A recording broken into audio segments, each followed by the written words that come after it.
Let me ask Why you you a always question. talk like this? You guys have been talking and Office. talking. Let me come in, please. Let me come in. What I've noticed from everybody's submission tonight is I sense some level of fear. The fear of Labour Party coming to Lagos is the beginning of wisdom for everyone. Look, what happens last Saturday can only happen once, okay? And you see, the principal actor, the Tinumbus or the Sanwo-Olus, they know the game they are playing. You have to forgo, you have to, they didn't lose, okay? If you think they've lost, they didn't. I know the Labour Party's numbers in Lagos State challenging the status quo. It's like a morale booster for the APC and its sympathizers. But to think that the same number that trooped out last Saturday is going to come out this Saturday, that would be a joke. But your fear is valid. The fear of somebody coming to Lagos not able to speak the language of the land is valid. But let us look at it this way. Lagos is distinct, it's different from every other state in Nigeria. Let's assume that fact. Now, in Lagos, you have presence of every tribe represented in Lagos. The Bible of a person is a Yoruba man, is a Lagosian. I haven't seen Lagosian disowning him. Now, the past is past that one man was shown earlier is catching up, but we can't judge it because he's 39 years, almost stepping into his 40. Now, if there's any chances, possibility that he will become the governor of Lagos, then yes. But the thing I want everyone to understand, whether he wins this election or someone who wins election, is still within the Lagosian. Now, but the fact that Tinubu did not win last week make people to have this panic. And the jewel of Nashville that is constantly or consistently defending Labour Party's candidate. Look, Jewel, let's get this fact right. There's no man from Ondo State that will go to Anambra or Imo State to contest for the governorship there that will be, given a chance. That is a fact. But you are supporting Roadvival simply because he's coming from Labour Party. That is the main reason why you are supporting him. But he's still a Yes. Yoruba man. All right? He's still a Yoruba man. Whether he wins on Saturday or not, he's still within Lagosian. But for the fact that Labour Party wins Lagos State, that sends shiver down the spine of people. Look, I don't buy all this idea of somebody speaking Yoruba or not speaking Yoruba. A day is going to come because we're all living abroad. We're not born here. Probably we are the first generation. If tomorrow our children in our various countries that we live in decided to go into public office, would you want somebody to say, look, you are not from here, haven't spent all their lives, pay taxes in the country that they were born? Every time Nigerians occupy the public office abroad, guess what we do? We share them on that we are well represented. I wonder if a white man or a Spanish man comes to Nigeria, or even a Lebanese that was born in Nigeria, decided to go into public office. If we're speaking this way, not to talk of a white man coming to Nigeria to seek for elective position, are we still going to be saying the same thing? We will say the worst. So let us simmer down a little bit. This fear of somebody is taking over language, our language is going to extinct in the first place. And I'm glad the former Lagos State governor signed into law. Now, whether Gbadebo speak English or doesn't speak English, as long as Lagosians are well taken care of, that is what matters. Culture also matters. But then we look at it this way, anything can be learned. Language can be learned. And as long as it imbibes the culture of the land, you will do fine. So let us calm down a little bit about somebody who owns one land or does not own one land. We know, and I make good example last week, that as long as we have state of origin, in our culture. This debate will continue. But Lagos is not any other state in Nigeria. Because what makes Lagos State unique is the fact that any other person can travel down to that state, migrate to that state, and claim to be a Lagosian. But we know who Lagosians are. They are not that many. They know their circle. But this is the only state that is widely open to everyone. So whether Gbadebo wins the election or he loses the election, he's still a Lagosian. That is a fact, and that cannot change. His middle name does not mean anything. Now, what he has said in the past, we've all said worse things in the past. So what he said when he was much more younger and he was more of an activist, after all, he's able to identify with Labour, which is more or less like an activist party, right? So what he has done in the past, if it's catching up on him now people will ask, Lagosian will ask him, you and I are not going to vote him on Saturday though. People that lives there, because I've heard people that actually voted for Labour that vowed not to vote for him come Saturday. How about that? That their vote was a protest vote against Tinubu, that they like what Sowolu is doing currently. So, what about those people? So, don't let us go into this. We should be looking at his plan. What if he has a bigger plan for Lagos than what we currently have? What if that is the word? What if? Are we going to say because he doesn't speak Yoruba, then he will not be able to do the job of governor? How old was our previous head of state and our governors when they got into public office? How old were they? None of them were in their 40s. The Gowons of this. And here we are debating about somebody not being. We should be talking about pertinent issue, about his But plan, his manifesto. This is a you can't very say we good can't talk. debate it. This is a very good talk. Thank you so much. This is Adewale, very, very constructive can talk. I can I speak, please? May God bless Let Yeah, me you. yeah. finish. Hold on. Before you speak, Thomas. There's quite a few people waiting in the background to come on, and I'm a bit conscious that they've been waiting Let me get out. no Let me get out. no Let me you get don't out. get Adewale, no you don't get out. I'll step down to bring Sam in, because Sam has been waiting for a while. So I'll step down to bring Woman, Sam in, and then woman, you let. can shuffle me. Don't worry. Oh, oh, I'll oh, just be all right. watching you people. All right, there are two people to come on, so I'll shuffle you then for God's grace, and I'll shuffle myself for Sam. So Yes, sir. You so can take me out too. I'll be listening. I don't need to talk anymore. Thank you so much, sir. Miss Rosie, thank you so much. Thank you Nice so meeting much. you. It's nice. Thank you so but much. yeah, the only female voice we have there, though. That's the thing. But then, if you have to go, you have to go. But No, I just want to give other people the opportunity to no come in no also. because you provide a balance, so you can stay. But Okay, let thank you, sir. Okay, thank you, sir. Oma.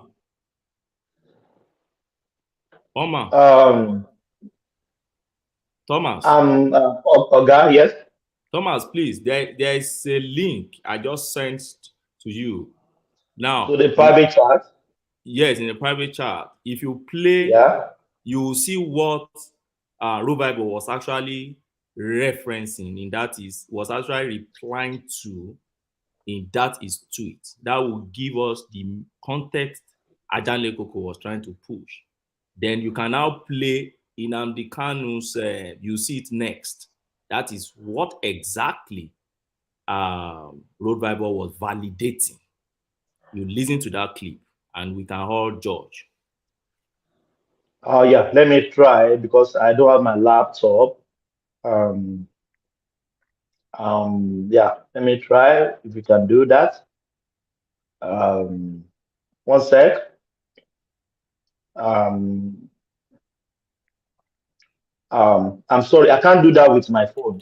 Yeah, It's no, only normal that I don't have my laptop. Yeah. yeah. Let me just do that for the purposes of So yes, so share it with the screen. So this is Rhodes Vivo's account, as you can see. So there he is there, and then where we taking it from? No, Where scroll we down take? a bit first. Yes. Scroll down a bit. Scroll So down. yeah. Play this one first. That's So what play is it first, replying. and then yeah, okay. Yes. Wait, It's not. one man. Is it not graphic? No, Before we no. play it. Yeah, that's what I'm asking. Is it anything that YouTube will frown against? No. It's just one of the Nnamdi Kanu's ranting. Very useless. Properly, stay at home tomorrow. Complete and utter lockdown. I know some people are very foolish. Around 12 o'clock, they want to come out and see if they can open their shop. If you open that very shop, that shop will burn you inside it. I know, because especially Umuahia people are very stupid. That's where I come from. Very, very hopeless people. Umuahia, Abakaliki and Enugu, very useless. Properly. Okay. All right. So somebody now said, this is no longer obedience. No, go up now. Go up. Okay. Finally. Up. So this man said, our Satis people are now living in perpetual fear. The ascending forces are either threatening to be killed. He said, this is fear. It is no longer obedience. Right? Now, that is what Road Bible is now validating Nnamdi Kanu's sit at home, and they will burn you in the church in the shop if you don't sit at home, against this guy's point that it is now fear, it's not obedience. And that's what brings about this fear that what? Replying to that guy now and say, what do you mean? Why are you criticizing Nnamdi Kanu? IPOB will come and shoot up their shop. Even when Oba of Lagos threatens to drown, your close market Igbo people resist. Biafra Day is a day to be acknowledged and respected, validating Nnamdi Kanu's point. So when you see people bringing things out, they don't just bring it out of in isolation. He's replying to this guy, says, stop criticizing my master. Nnamdi Kanu was right. And was it Kanu really right? How can you say they'll burn people in the shop? So this is the issue. It's an outline follower of Nnamdi Kanu. To have him in Lagos, that's what some of us are saying. Thank you, Ogbeni Ogbeni, for bringing this to our knowledge. You see, when I was saying that, what that guy, everything he said implies that Lagos State should be burned down. Some people are saying, "Oh, what did he say? He did say They did not that call Lagos State to be expressly." burned down, please. But Let us use the word. If you're campaigning, but say the right things. It's not look, right. What Ogbeni have done.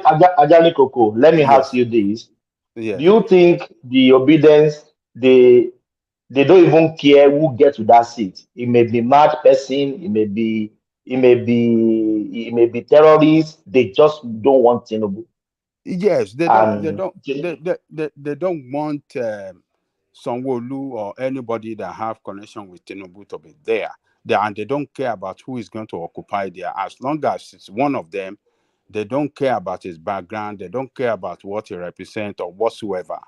This guy, like I said, is a security problem to Lagos State, and it's a national security problem to Nigeria.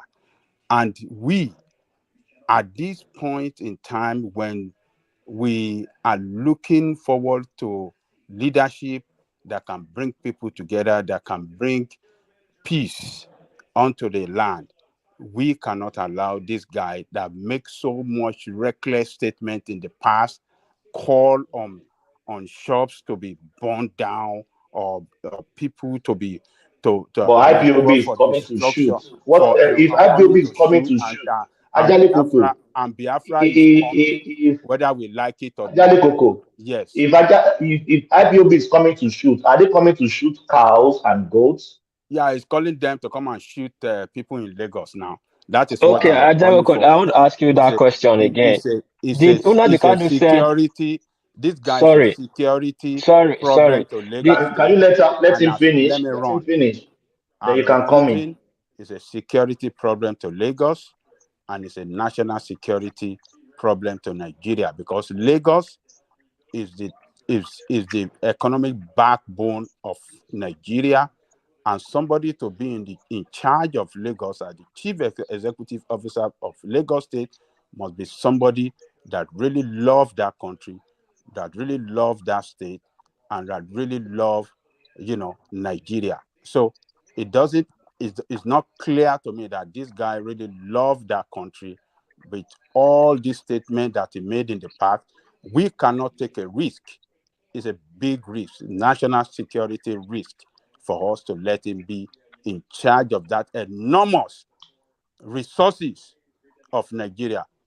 Resources, I mean, this Lagos State, no, it cannot be in his hand. It cannot be in his hand. We have to be very, very up and doing, and we have to know what we are doing. This guy is not. I'm not supporting him for that statement alone. That has knocked him down completely. All these statements he made in the past. Yeah. Yeah. Thank you, Adele. What piece you can come Can in? I? Yeah, Jal Coco, and I'll attack Ogbeni on this too. As Ogbeni, as a practicing lawyer, you know what you just posed for a fact. You cannot win that case in court. That tape was directed at Lagos.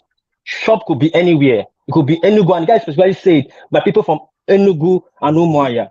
Why are you not tagging it to Lagos? You know this. You are a very experienced lawyer. You know that case will not No, fly. but what Did piece? I What tag it piece? to Hang Lagos? in there. Wait, Wait, Ogbeni, wait. Does it really matter if they say they should shoot Anambra or they should shoot Lagos? What are you saying? Because What are you what I'm saying saying? is this. No, What I'm So saying, it let matters me now. finish. Let me finish now. you Let me you finish. guys you guys will calm down. You guys will calm down because what you are all saying, you are just an internet politician. Can you You please people hold doesn't on? Let know me what is finish. going I on will in call you Nigeria. in. Not me I will talking, call no. you in. You can't just jump in, please. Just let me finish my thoughts. Then I'll call you in, please. Thank you.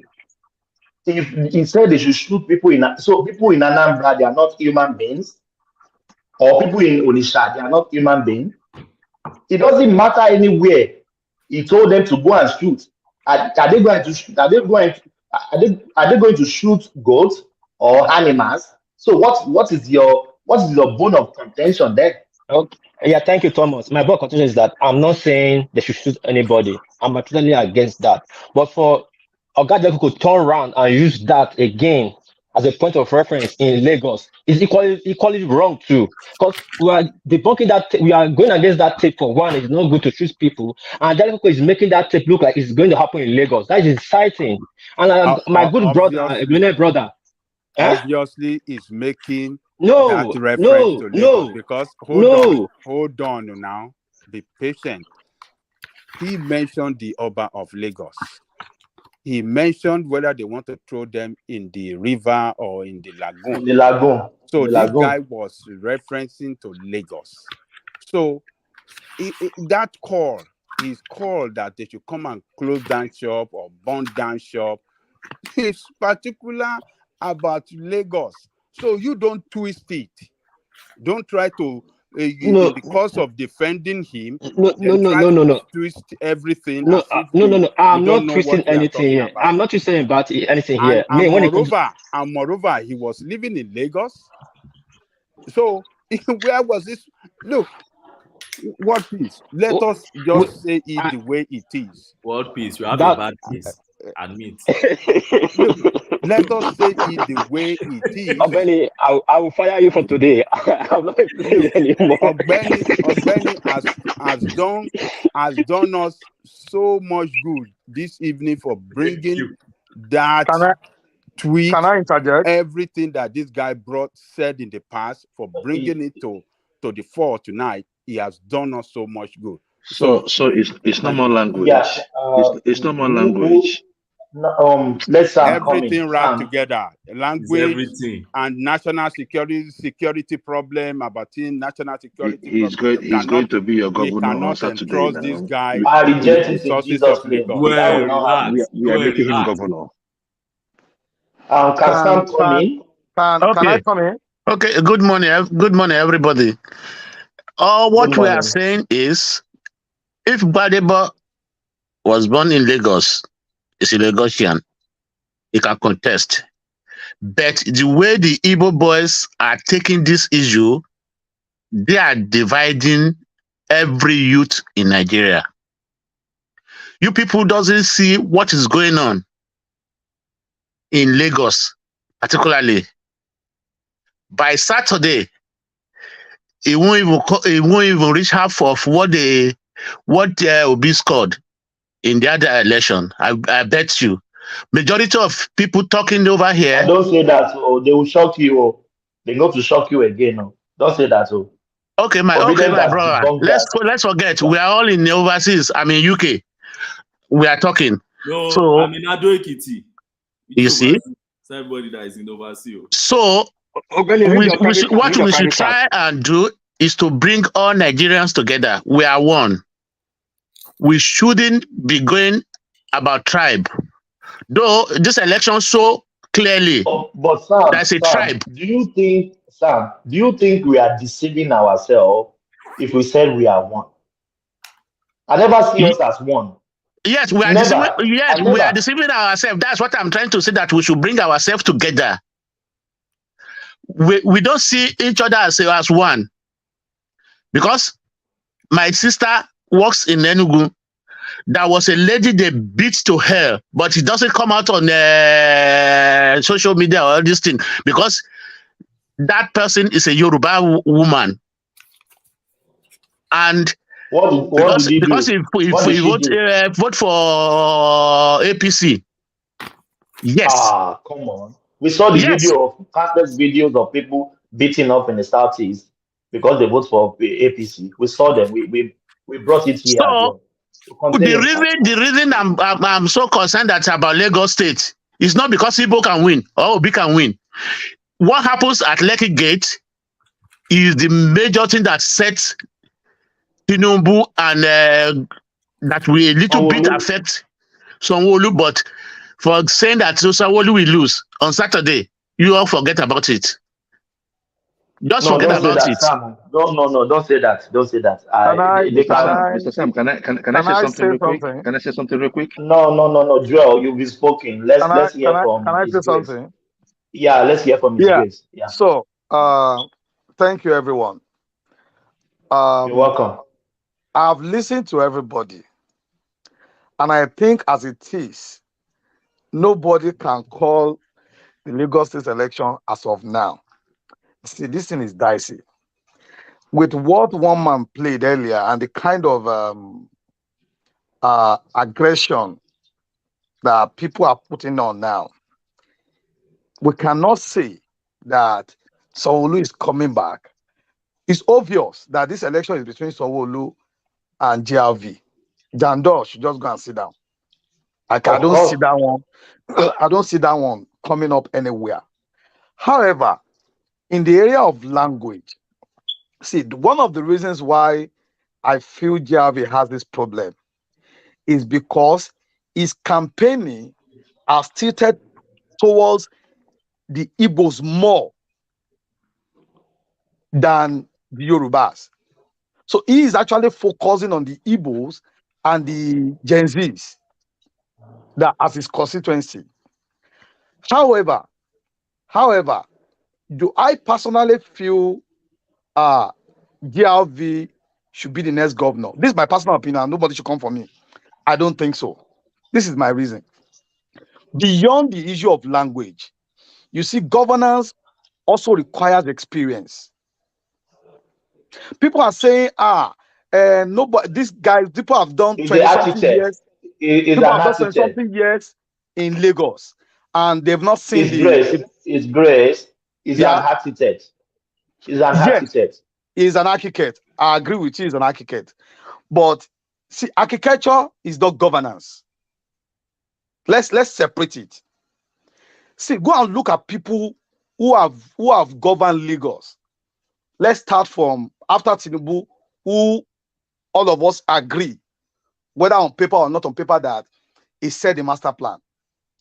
Fashola was the chief of staff for 4 years and 6 months.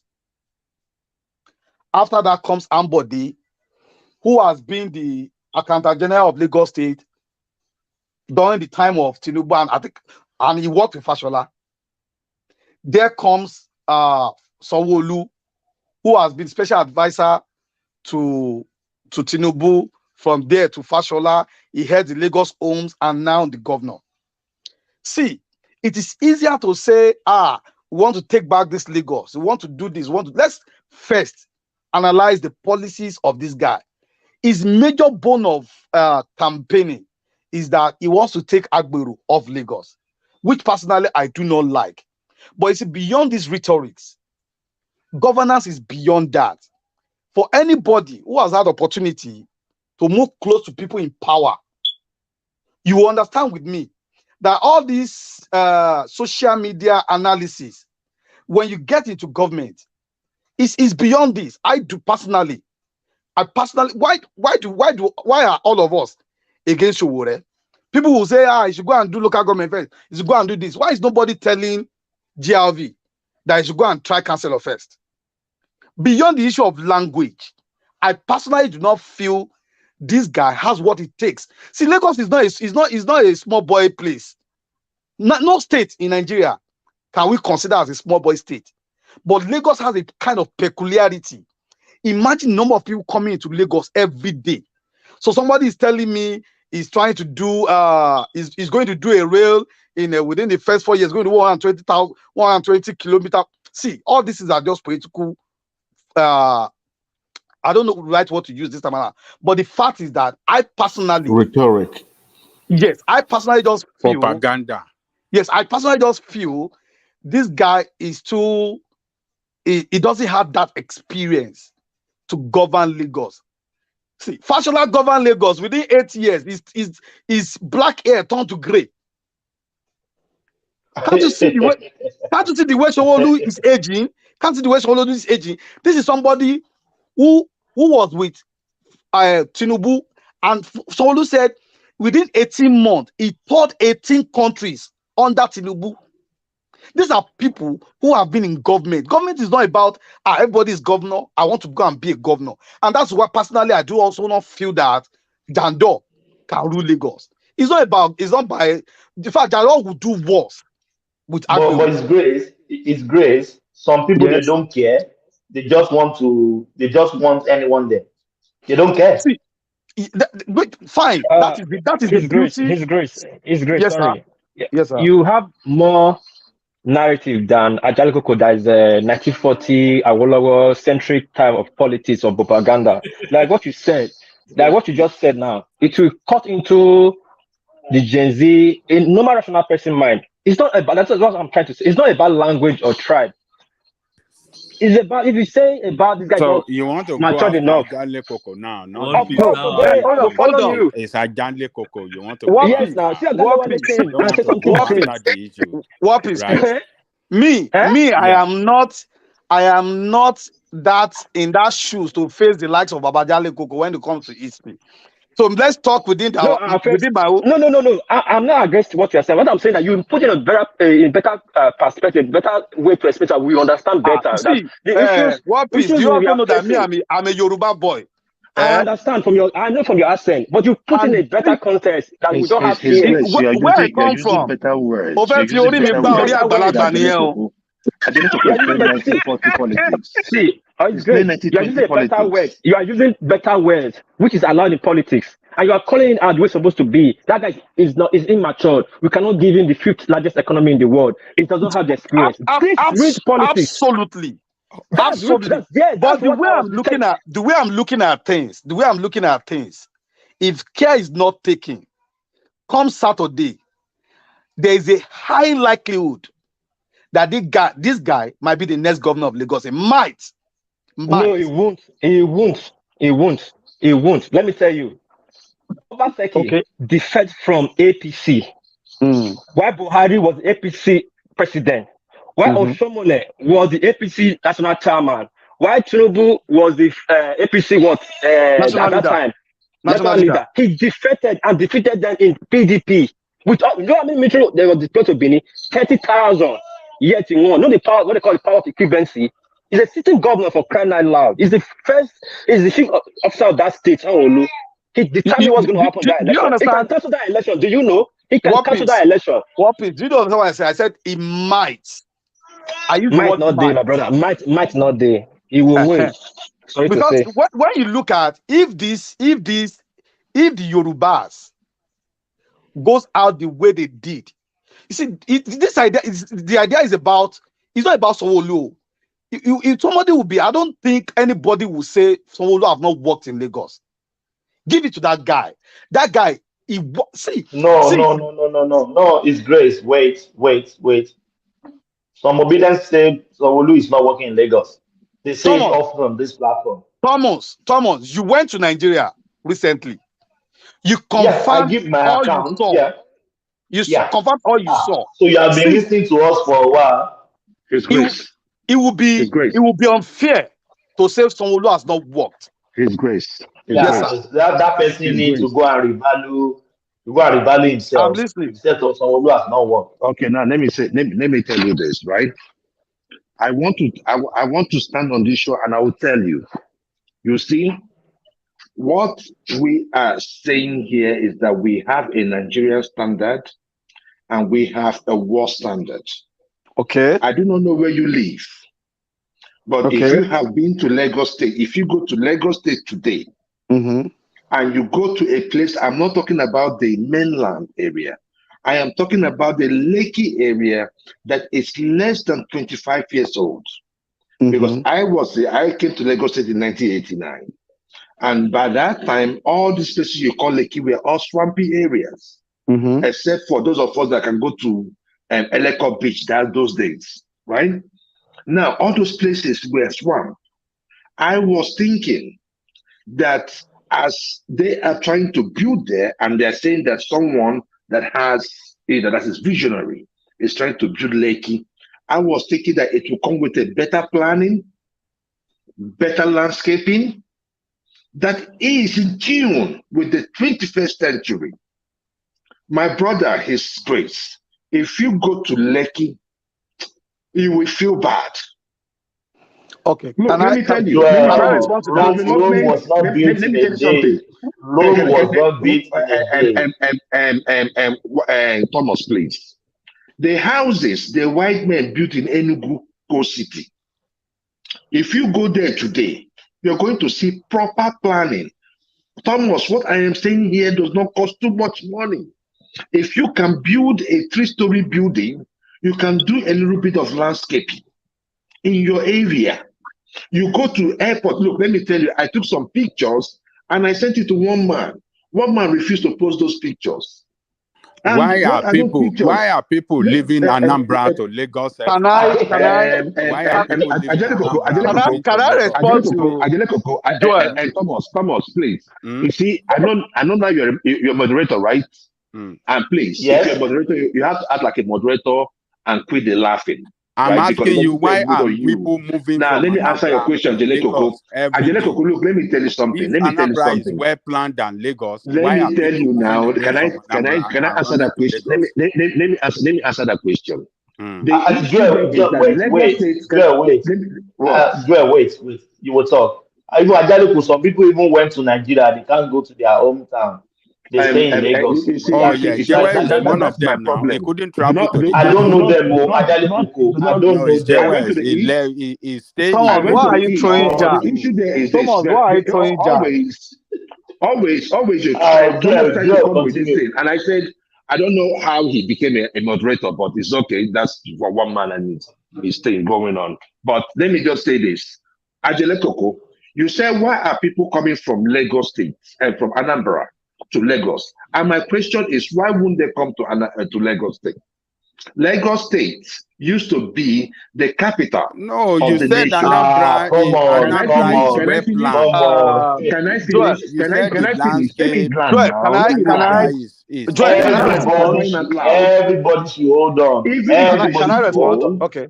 Everybody should hold on, please. Let Joel run through so you can cancel him. Joel, continue. Thank you. Ajelekoko, even if it is a shithole, even if Lagos is a shithole and it is our economic capital, people will still go there. My point is that it has nothing to do with the man coming from Anambra. The man from Anambra has his own base. It is left for his governor to deal with that. And if they cannot deal with that, then people there should talk. People in Lagos State, I am telling you because you said this man built Lagos State. And I am saying, what did he build? Go to Lekki. If you are staying abroad and you go to Lekki and you say that Lekki is good or it's up to, it's not. I'm not saying like 10%. I'm not saying like 50%. I'm saying like 10-20% of what you are seeing where you are staying abroad. Because what happens is that When it comes to where we are staying, we have sense. When it comes to where Nigerians are staying, we start proving brains. We start racking brains. So Nigerians are living in 4 states, and one of those areas are in Lekki that is unplanned. So you cannot say that someone that is visionary built Lagos or built Joy, Lekki. can I respond to that? We need a new hand in Lagos State, and that is why GRV is the right person for that position. Thank you. Okay, so can I respond to that? Go ahead, brother. Yes, you can respond. Yeah, go ahead. You can respond. You talked about the planning of Lekki. See, the rate at which people troop to Lagos. I am not from Lagos, but on this one, let me do some devil's advocate. You see, the rate at which people troop to Lagos, if the government is to do the planning the way you wish, see, everybody will stone Tinubu to death. How? God bless you. Now, let me make a little digression. During the case of NSAS, Tinubu was never in government. Tinubu has never been in government since 2007. But everybody is attacking Tinubu. They said, he's the owner of the toll gate, is this. Mind you, Tinubu does not have any state power. One. Sanwo-Olu is the governor of Lagos State. But do you also know that Sanwo-Olu does not have control over the military, even the police? Yet, everybody is attacking Sanwo-Olu. See, if that's just on NSAS, that just happened within 1 week. If by the standard we see in the Western world that we all live, if by that standard we say, okay, this is the way we want the Lagos to be, everybody will see the APC or whatever government that has been running Lagos as an anti-people government. I've been on this show for over a year, even though I don't come in all the time. I hear people say, there is no pipe-borne water, that APC has been in government for 20-something years. We can't even have water in Lagos. And I hear one man say, this is a kind of unachievable project. To say we want to pass water to every houses in Lagos. It's the same way. If they say, okay, as they are planning today, tomorrow, another 10,000 people they are entering Lagos. That automatically alter their plan. We cannot begin to benchmark 200 years economy with 60-something years economy. His grace, you're getting it all wrong. No, you're getting it all wrong. No. Have you been to Lagos? His grace? I live in Lagos. Okay. I live in Lagos. My point is, all my life, I have lived in Lagos. Now, I can benchmark some places for you, even here in the Western world. The very first time I came to America, there's a place in Texas. They call that place Bisonet. I do not see how that street is better to say, okay, this is in America. That place is even better. Come to Detroit. Don't mention Bisonet though. No, you can't compare Detroit. You can't compare Don't mention Bisonet though. Let's go to New York. Let's go to New York. Queens in New York. Hear me out. But that is part of the same America we say we advocate, right? Come to Detroit. That is also part of the same America. My brother, you're talking about my brother. You don't go like 3-4 states though. We are talking about a state. Pick up a state and compare Lagos. If you want to pick up a state to compare Lagos with, you pick up something like New York. Then we can go from New York, right? I know that. New York is quite old, but we can pick up New York. So let me place my argument on New York. For instance, for all like every obedient that I have known, I've condemned Lagos because of traffic. Even with America, New York has not been able to solve this traffic with all their underground subway, with all these things. Has New York been able to solve traffic? No. So that But is maybe New York faster. that has been even before the birth of Jesus Christ. Sorry for the use of that word. But the Good, transportation good, system is unique, good. though, But in New York. they have underground train. But I am not talking. People want Sanwo-Olu to do Everybody should magic. hold on. Everybody should hold on. Hold on. I want to check who is with us or who is not with us. Some people are waiting in the waiting room, so I can kick them out. Do we have Ogbeni, please? You want to kick Ogbeni? Ogbeni out? I'm here. No, if you are not there, Ogbeni is there, Ola is there, Joel Man, is there, His Grace is there. Do we have Rosie? no, but I can leave. I Do can we leave. have Rosie? I would. I need No, to no, go no, and I'm sleep. not kicking. No. Okay. I don't want you to leave. You can stay. I just want to bring somebody in. Do we have Rosie? Rosie. We don't have Rosie. Yeah. I'm kicking it out. Yeah. We have Joel. Do we have Sam, please? Yeah. Yeah, we have Sam. Do we have what piece? They drive. What piece? Yeah, but you are here. Yeah, that's fine. That's fine. You are there. That's fine. Yeah. So I want to bring rational mind in. So continue your conversation, please. Yeah. Okay, so as old as New York is, they are unable. That's New York that people are not even trooping in every day. New York, people are not trooping in every day. As old as New York is, they are unable to solve transportation problem.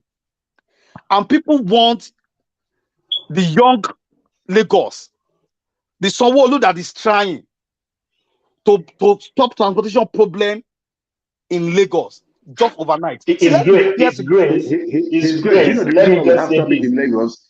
Joe, let me say this.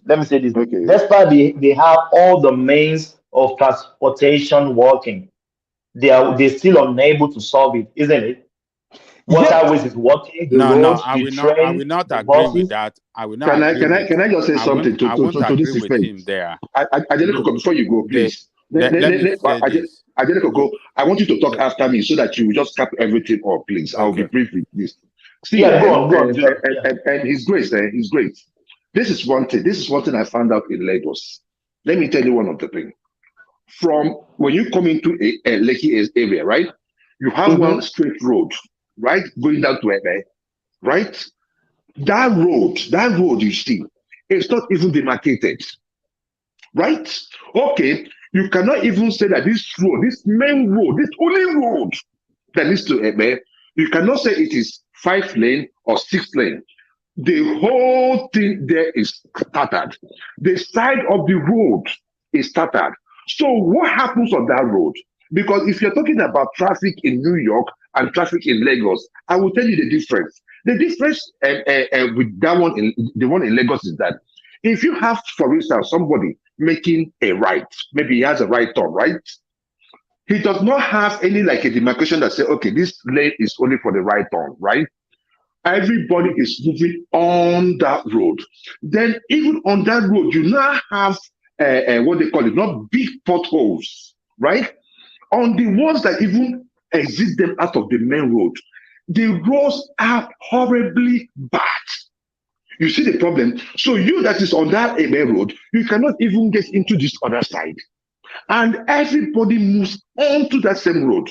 That's the reason why when they said they were going to do the seventh, is it the Fulman Bridge? I said it was going to help, right? It was going to help.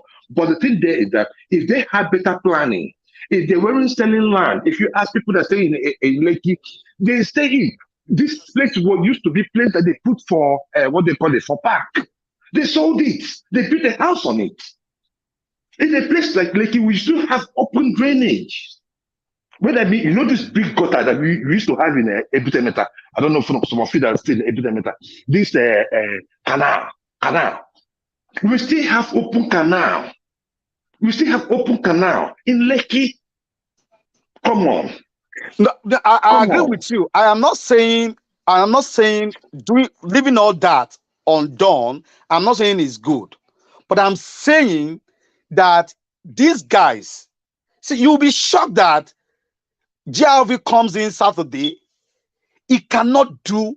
In fact, he will do worse. Then we push him out. That's the point. My brother, he's great. This is what we want to do. And he's great. His grace. This is what obedience want to do. Let me just be brief with this. I'll be brief. What obedience want to do is this. We want any person going into power to know that you did not give us money to get into power. You have been hearing of people, Okada men, winning seats in places like a Plateau, right? They did not give us any money. We put you there. So when you go in No, there, no, point work of for the correction. You people. didn't put them there. They are opportunists of circumstance. It does not matter. It does not matter. Trust the process. This is what we are saying. We want to get to a point in Nigeria where the people will be the one to put you in there so that when you get in there, you work for the people. That is what has been missing in the Nigerian politics since the beginning of democracy. And what changed? What changed is that beavers, that collation from the polling unit. It has killed all this rigging, all these stupid numbers we used to get from River State, from all these places. Today, in fact, let me tell you, I think if Ajele could help me, Tinubu did not need Wike at the end of the day. If you And ask then me, Tinubu won. Tinubu did not need Wike because even the numbers that came out from his state, the bad name that he gave to Tinubu in River State was not worth it. Because Tinubu would have won. Tinubu got 25 in 30 states, right? So that is the point. You understand what I'm saying? We need to want You said people Tinubu in did not government. win where? You said he didn't win where?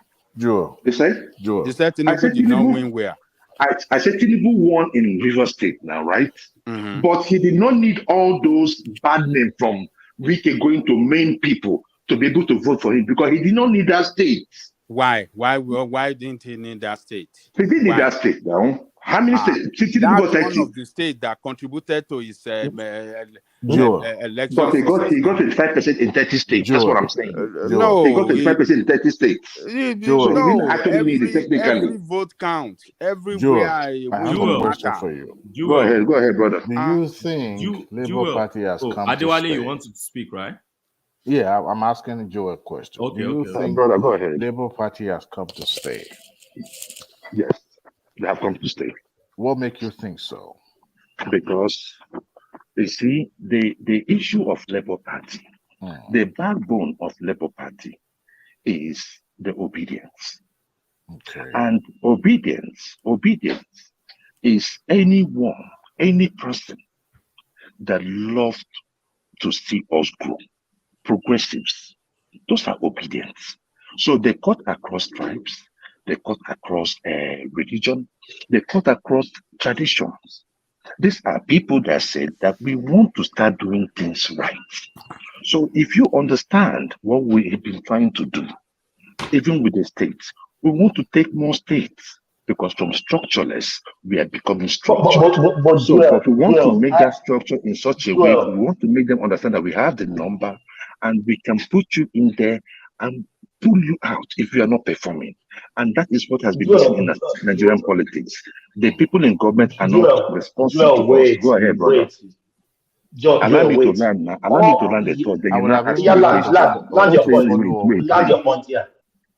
Land your point. Go ahead. I don't even forget what I want to. That's what I will say. Allow me to land. Let me have a follow-up. Go ahead, brother. George, the reason why I asked you that question is simply because if you have been following the trend of politics in Nigeria, there's something called momentum. It shifts sometimes. Yes. Despite the introduction of beavers, right. and with the irregularities and what have you that is, everybody is talking about, Tinubu still won. Okay. If not, Tinubu shouldn't have won the election. The reason why I ask you that if Labour Party has come to stay is because the mechanism put in place as a machinery behind Labour Party is just for a momentary purpose. It's not like a PDP and APC that have been hoiling their machinery for a very long time. And to sustain that, they will need funding, constant funding. And hopefully, Labour Party will be able to win some states. And then they will become the same people that they've been accusing. Because if they're using the state funds to form their party, and they will become the same party, people like APC and PDP. But the bottom of my argument is this: Wale, no, Adewale, do you think they can win any state? no, they, of Do course you they think they could, can win any they could, state? they could Are you Yes, in the sure? south. Yes, in the in the southeast, it's southeast. possible. They What could of do that. Afghan? What of After Afghan? Abga is for Abga is Anambra gone. now. Abga is gone. Abga is seen as the same as PDP and APC. But you know the funnest thing, this Adewale, is no, going no, to no. become. This is Adewale, going to hold Adewale, on, Joel. Hold Adewale. on, Joel. Okay, go ahead. Go Hold ahead. on. Look, I don't want us to delude ourselves that this little victory that we got is going to be forever. You know, these same folks, the same old guard that Ah, will but people were Adewale, you picking keep out. on let me interjecting you. Which victory? Which victory? There Hold was on, no Thomas. victory. Hold on, Thomas. You know, Thomas, we won 40 hold on, seats. Thomas. That's Hold on. victory already. Labour Party No, won the some states presidency is the goal, and the isn't Senate. it? It Right, but doesn't you know, The matter. presidency I is the mean, come on goal. now. Presidency is not only the political position. There are other political positions there to I'm be trying to be to taken. I'm trying to land my Go ahead, point. You Adewale. know, uh, politics is not something that is for a moment. It's a process. It involves a lot of calculation, permutation, you know, all sort of things. Now, if you are a faint-hearted person, you will not be able to survive. All right. Now, you know, the same people that are in Labour Party today, or the obedient that are kind of like behind Labour Party today, after some time, they tend to grow up. Now, would they still be able to sustain this excitement for years, for the next 4 years, 16 years? I doubt that. That is why I think this is Labour Party hasn't grown to the point that it will be able to survive on its own. And if they are banking on the obedient enthusiasm and level of positive anger that they have, in the long run, he would not be able to sustain them. That's why I asked the question that do you think Labour Party has come to stay? Because let me tell you one thing. These same people you are pushing out, I'm talking about the old guys now, will find their way back into the system. You will think you know how to play the game, but they will house smart every single person. You know what? I don't want to jinx this because it's good for our democracy. Adewale, let me give you one. Let me give you one instance, right? You see, as the politicians are getting smarter, we are getting smarter. We the people are getting smarter. Until this last election, we did not know that the election, the rigging and everything was done at the polling units. Who don't know? You Moving can't tell me you forward. didn't know that, Jules. You Oh, no, no, no, cannot no, tell no, me no. that. See, No, see, see, no. see, see, see, You see, see, see. cannot tell me that. Hold It's on now, been hold there on, for a hold on long now. time. Hold on. Let me tell you what really happens, right? The issue there is that before you had the option of rigging at the polling units or you rig at the collection center or the collection center or on your way to the collection center, right? This time around, like our mandate, we're getting our mandate from Tinubu. That is pure because we have seen many of those. So what we are just saying is this: Nigerians are getting smarter. We now know that those elections is won on the polling units. So right now, since we have the beavers and we know that it's going to be won or lost at the polling station, check out how next elections will be. Everybody, Did you listen to Adewale on the Dr. Damage's show today? Adewale. Prince Adewale. No, Of what SD. is Okay. See, he makes some declaration and some eye opener. And he said election rigging does not start on the day of election itself. Exactly. What every single party did, including the Labour Party, was that they purposely planted their agents, okay, their stooge in INEC. Some of the INEC officials have already been graced, their palm has already been graced, including the Labour Party. Okay. Oh no, Now, please, no. look. This is one thing I want you to know. Take this as just, you know what? take it as assume that it's possible. Don't believe it, but take it that it is possible. Okay. Okay. Okay. Except if you are, we are not. I mean, you're an older person. Take it. We're talking about human being now. All right. Now, let's just assume that that was what happened. These people had been planted in what you call INEC positions. So what everybody did was to purposely increase their numbers of vote in their areas that they know that they could win. Okay, they purposely jacked up those numbers, and then they were banking on the returning officers, and then the INEC, what you call them in each state, to help them to push that across. Now, on the day of election was done, right? And during the collation, after the collation, every agent got their number, and then it was now uploaded to the server of INEC. And then you have the collecting officer collecting this number, adding them together, and forward it to the INEC headquarters, right? So all these are already perpetrated, money already exchanged, and now he brought something up, which is very, very good idea. Online, I've seen a souvenir where Governor Peter Obi and his deputy, I mean his presidential candidate, was printed on that souvenir bag, and inside it were items being given to voters. Okay, in that situation, hold Where did on, that happen? I've come across it before the election. Somebody posted it on his page. Now, in that situation, what do you call that one? Influencing, buying vote? Now, No, we did not do that, hold on, please. hold on. He claimed that he Adewale, saw. please I'm hold I'm on, just hold I'm on, just trying please. to. Please hold on, please hold on. I'm shutting down in the next 35 minutes. So if we have rational mind, you can come into the conversation so that Okay, we let can me let balance, we me can let me hear let everybody's Rational Okay, Man point go of get view. ahead. Go explain ahead. it. Go ahead. Just continue. Yeah, just want to say hi continue. to everyone. Let me What? what they want land, but they want the land, then you can come Okay, into the conversation. okay, Yeah. okay. Let me wrap it up real quick. And he was making comment about how these things are being done, perpetrated, and all that. But for you and I, who are just like regular folks, that of course we can call each other a sympathizer to any of this political party or candidate. We go to the poll, we cast our vote, believing that okay, we're gonna do this. But some people, in some areas where they know that they have a low numbers, have already gone there, to I was told that he said it, that money were exchanged and dollars, actually $10, $20, $30 were given to people.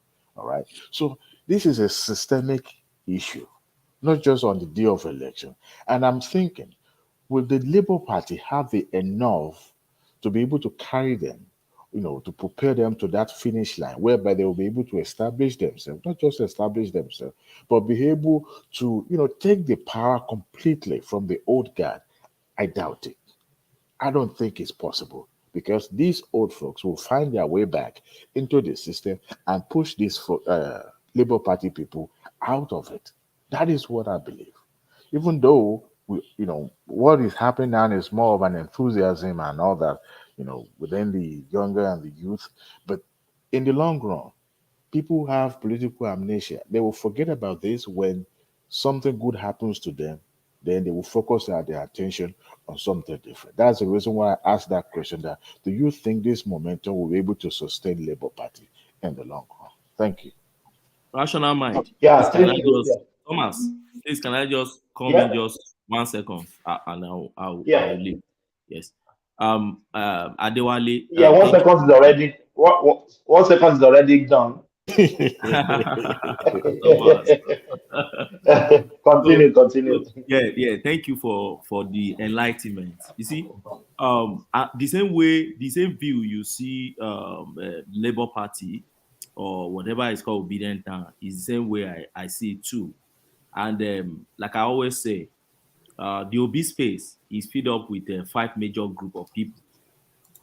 First, the high pop guys. Second, the NSAS guys.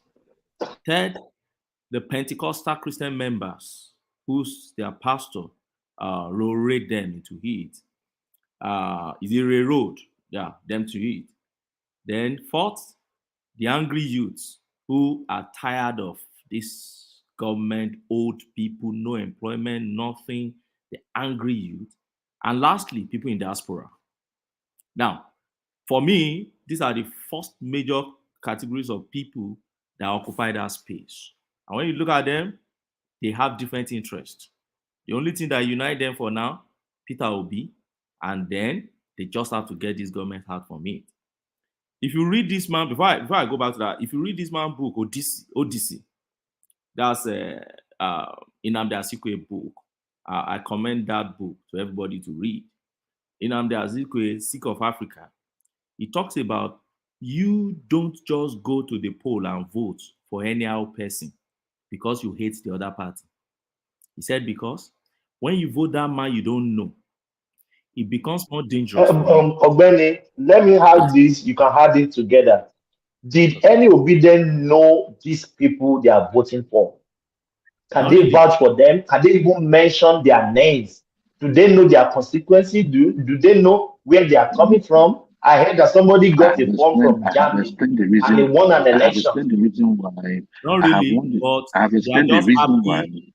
Like Jewel will tell you, they are just happy. Oh, an Okada man won this, and that was what No, Nnamdi come on now, Azikiwe. Benny. I'm coming, Joel. Let me just land on it, and that is what Nnamdi Azikiwe was talking about. They said you vote for an unknown person that you don't even know his ideology. He said you risk your time, and that time is life because you are experimenting with what you don't know. I wonder the quality of law you expect an Okada band to go to the National Assembly to go and do, to go and He's a make. graduate, though. He's a graduate, though. Now, Nigeria do a mimic and they Okay, drive now for Okada. Nigerian do am, yes. So for me, when you now start seeing the quality, the low quality of laws they are bringing out, you start complaining. But the point is that the issue actually comes from you that just believe you don't want A, then let's bring B that you don't know. That is for that. Now, the reason why I think Labour Party may not be able to survive unless they get at least one of the key states, and even if they get it, I will tell you what I think will happen to them is this. The IPOB guys, after this election, they are going back to their space. They're not going to continue with this momentum because some of them doesn't even They're already going back, Oga. yes, They're already going back. some of them don't even believe in this They're reform already going back. Yes. So they will just feel like, what is this? Some of them who never believe in it, like Simon Ekpa before, said, we told you that you can't take Nigeria. Obedience is bigger than IPOB, please. Obedience is bigger than IPOB. Stop aligning obedience and IPOB. I said there are about 5 categories. Did I say obedience? Obedience cannot be bigger than IPOB now. IPOB is part of obedience now. No, Oga, wait. Obedience is bigger than IPOB. How many do you think IPOB is? How many Come on. Joel, my point. Do you know how long IPOB has been in existence? Did you listen to what I said?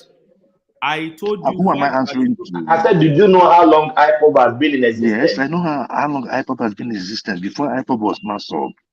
Yes, but how long is how long is obedience? Obedience Less than 8 months, is just 8 months. Obedience is 8 months, yeah. So why do you call IPOB? So how can you be bigger than the IPOB? It is bigger than IPOB in terms of size. Joel, did you listen to me at all? I said there are 5 categories of people there, and IPOB is part of it. I never said IPOB is obedience. Listen to me clearly. Okay, and sorry about that. Yeah, and I said the moment we conclude this electoral process, the obedient go back to their creeds.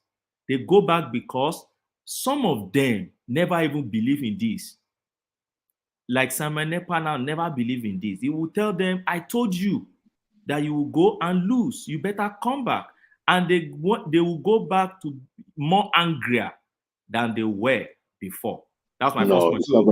Obeni, because I want to hear the voice of rational mind. Yes, I know. That's why I'm just running down. Let me just use 1 minute. Let me use 1 minute to interject what you just said. Like I said, and I'm going to repeat it again. Okay. The spirit behind the obedient movement is the change. is the call for change in the way we do things in Nigeria. As long as governance is alive in Nigeria, as long as democracy is alive in Nigeria, there will be obedience. There will be obedient. Every one of us here on this show are obedient in spirit. Okay. You get No, we want the best for Nigeria. no. Listen. No. Understand where I'm coming from. Understand where I I'm am coming not from. obedient. No problem. Understand the English that I use. Understand the context understand where I'm I coming from. understand that I'm just I said smoking. that I'm just technically, joking. I'm saying I'm just joking. okay. So every one of us is an obedient based on the spirit behind obedience.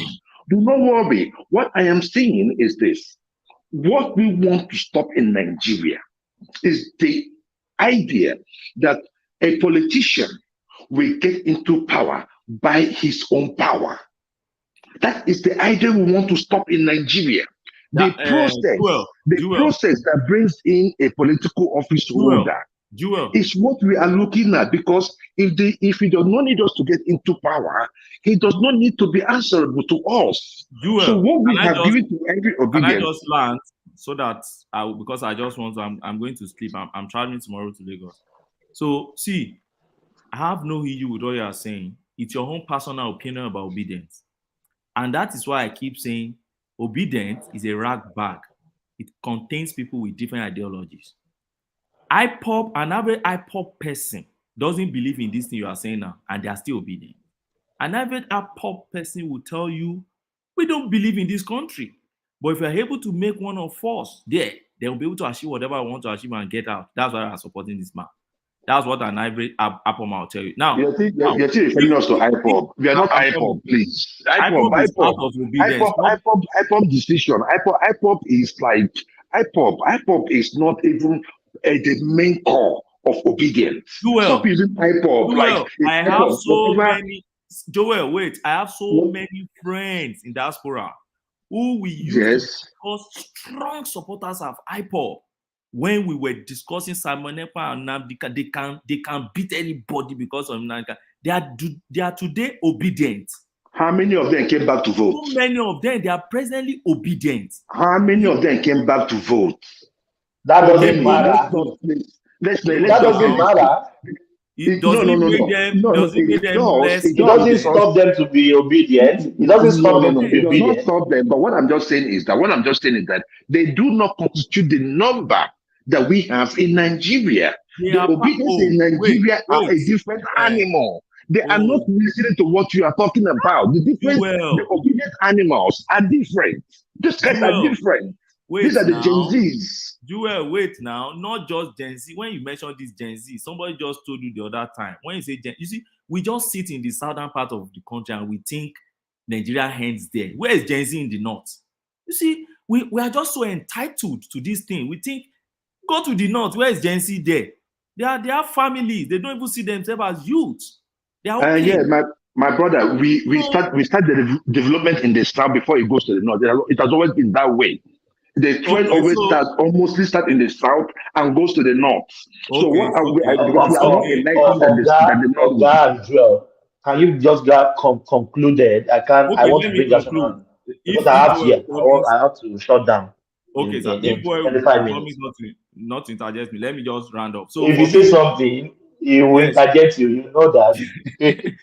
Okay, I'll run down. For me, I don't shut up. I know they talk again. If I were Tinubu, the moment I get to the office, I will release in Nnamdi Kanu. The moment I release in Nnamdi Kanu, forget IPOB in that space of obedience. They're going back on the space of obedience. And I will call Simon Ekpa on table to start negotiating. Then the next set of people is NSAS. I'll find a way to palliate NSAS. One of the major ways to palliate NSAS is that compensation that Sanwo-Olu has not released to them, and they said they are released in piecemeal. Federal government declare, apologize to them, and then after all, Buhari is no longer in government, and then release their compensation and publicize it. You see, NSAS will be divided. You remember that other time they started fighting on money.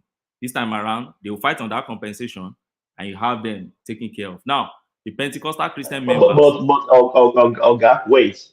We always talk about somebody is going to release in and they can, are you Yes. talking about unconditionally or conditionally? Because my quibble every time I advocate for him to be released is that when they release him, what is the next thing? Is he going to go back to his old vomit, or is going to turn a new leaf? So No. what do you think?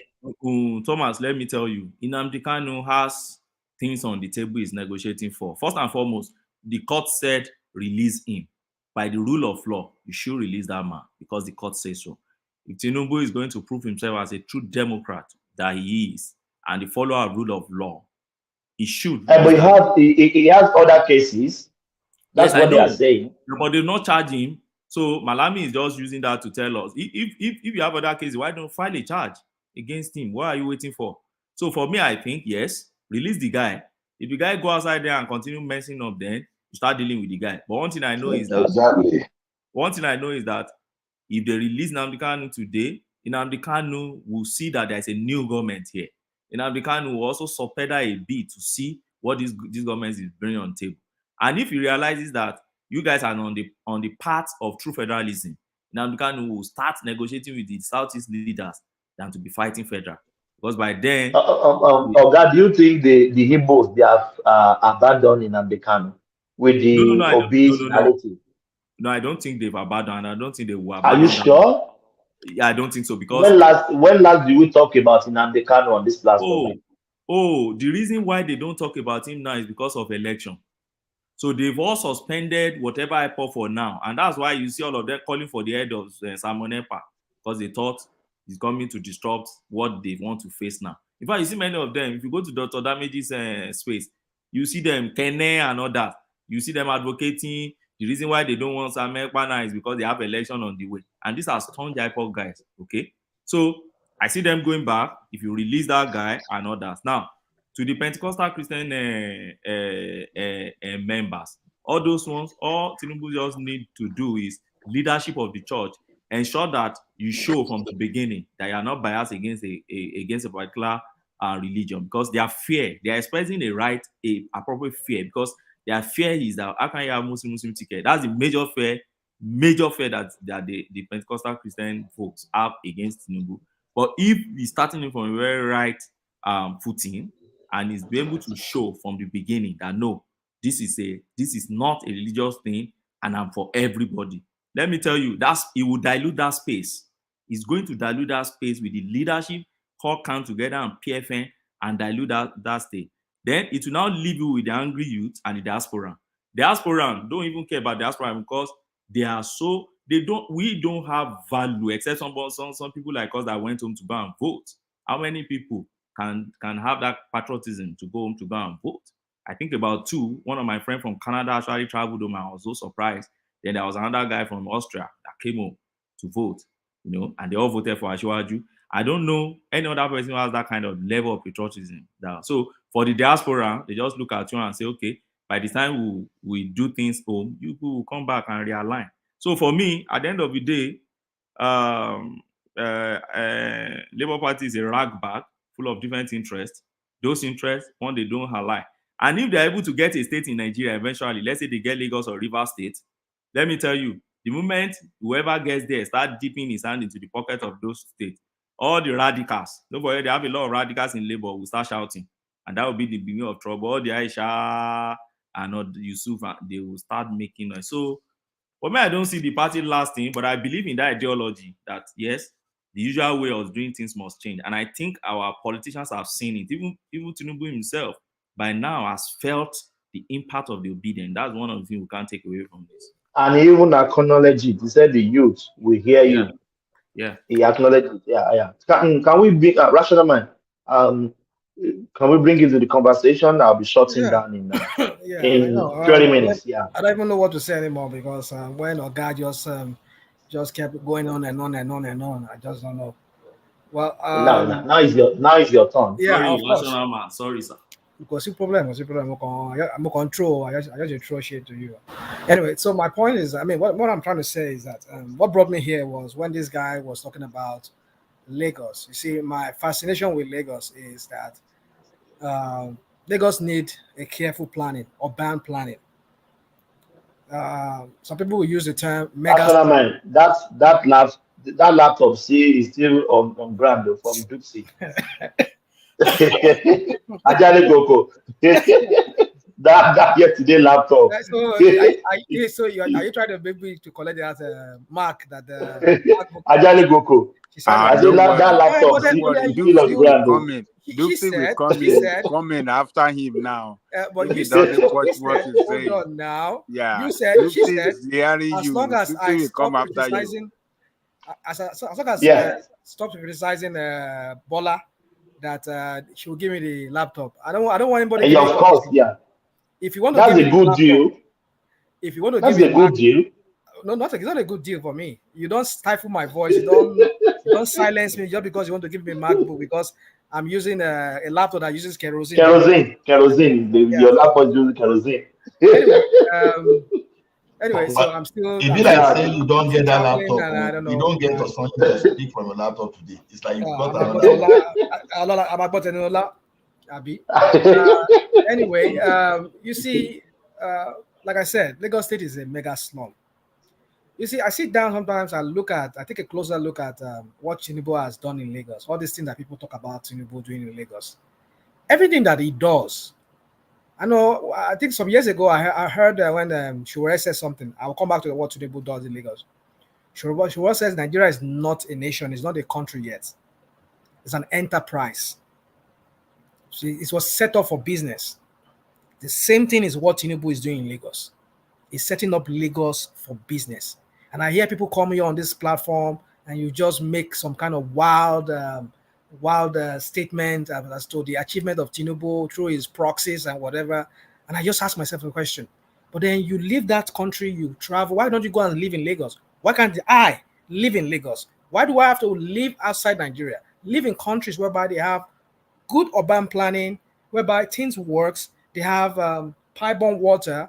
And somebody will be coming here like one man, other people will be talking like saying that it's going to. Of course, we know it's going to record. Why? Hold on. British and Germans they don't leave Europe to come to Canada. Canadians used to leave Canada for United States of America. So I know people migrating. You can't say that's the reason. Hold on. I disagree with you. Okay, why did Canadian go and live in Nigeria? Who told you that Canadians are not living in Nigeria? How did you arrive at that? Hold on. Don't give. We have international audience here.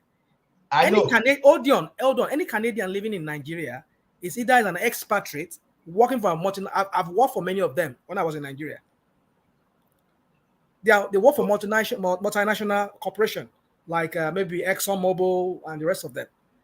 So they don't say left Toronto or left Are you saying they are not Canadian national Canadians and are Nigerians? I didn't know. Don't we have natural foreign nationals that their children were born in Nigeria and they are carrying Nigerian passports? See, immigration what are you talking about how the people you're talking about is either their parents, either they have a good place in Nigeria for them to stay. How many of them can stay without water? People still go to Afghanistan, Pakistan as we speak now, and they stay there. So this is Ola, you see, you do this a lot. Give me a minute, sorry. So see why I was interjecting based on that is this: we should not restrict the issue of immigration to. Yeah, we know some people they are pure japa, but some people they landed in this country even when Nigeria was still doing very well. Ola, you like to man tackle me. I've never even. This is how because I have so many things to say yesterday. when you tackle me like this, I'll Okay, I'll just lose my train of thought. I won't be coherent anymore. I'll be grasping looking for what to even say the next. You see, I was saying something now. Okay, Canadians live in Nigeria. Let them live in Nigeria. But the point I'm trying to make is this: that Nigeria is a mega slum. The point, you see, tell them rational mind. Tell them, please. Well, maybe you know if you tell them because if you say you be one Yibo, You be Igbo person. So why you not stay at Anambra? But me, I will tell them because I'm a Yoruba, I'm a Lagosian. So I will tell them that.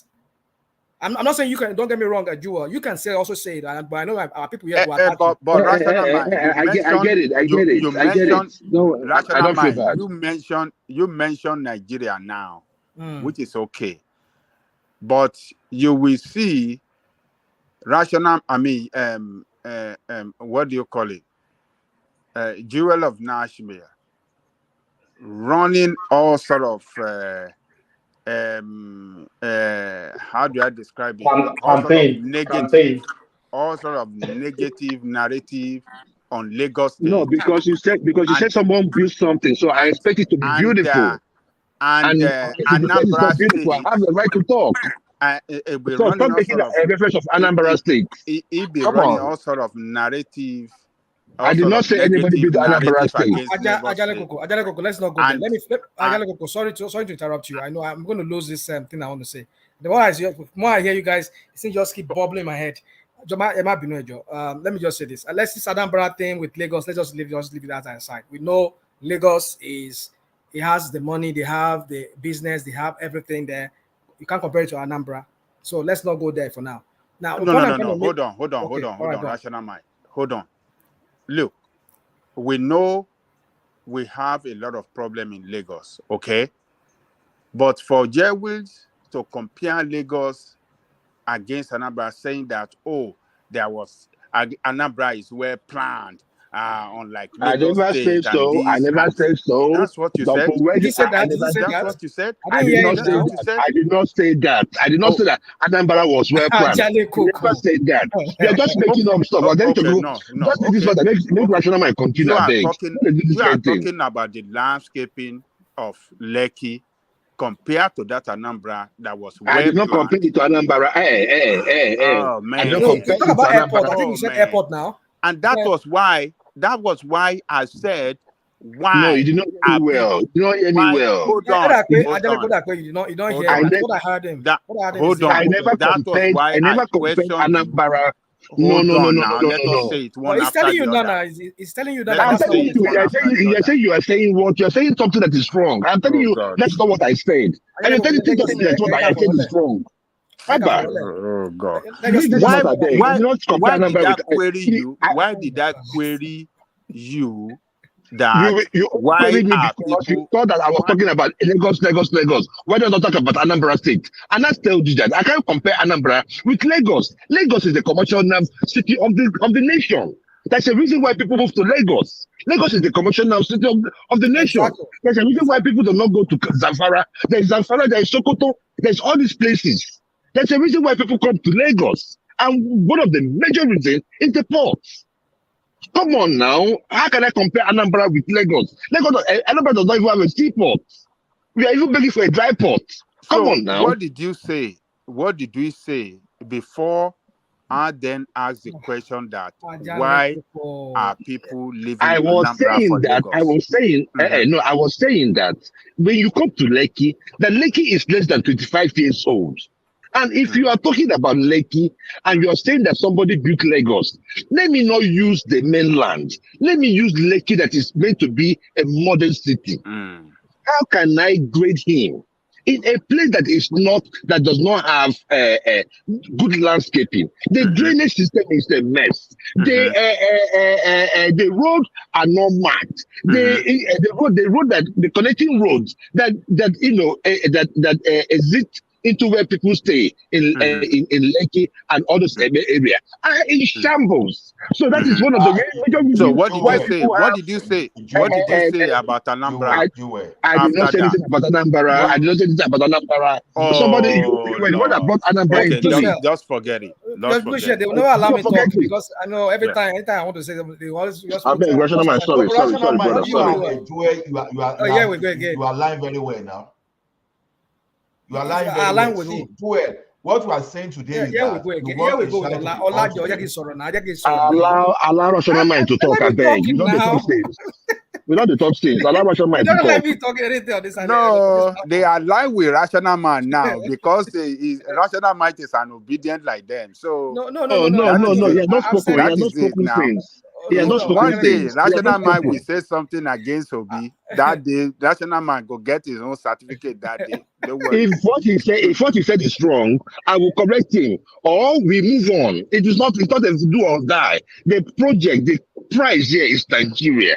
We're not The talking about obedient obedience prize now. is We're not talking about Nigeria. obedience It's now. period.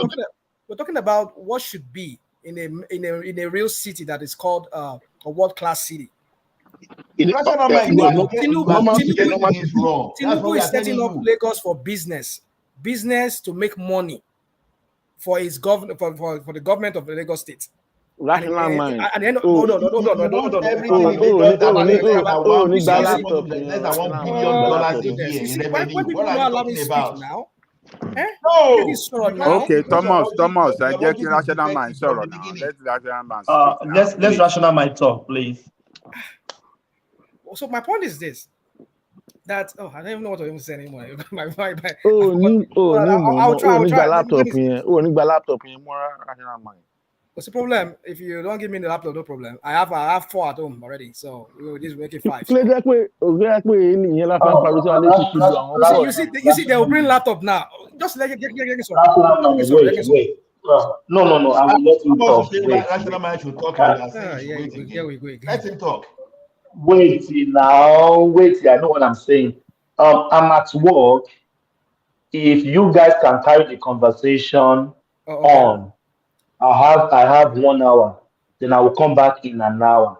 But if you guys can't carry the conversation, I have to shut down 6 hours max. So if somebody can anchor it, I will still be here. But it's just a decision.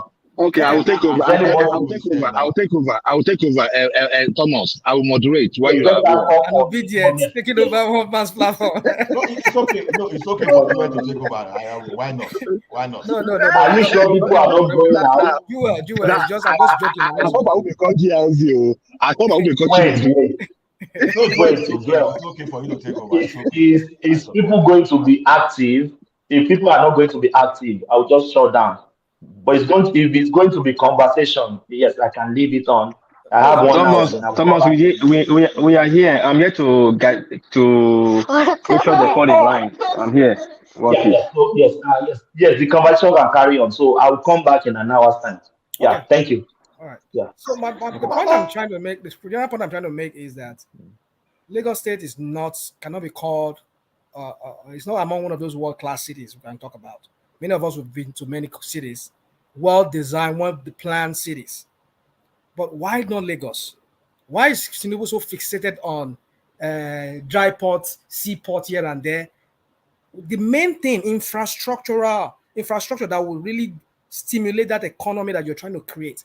It's not there. You're using almost how many years to build a rail line, the blue and the yellow line, but you can design a seaport, or you can do whatever Lekki seaport.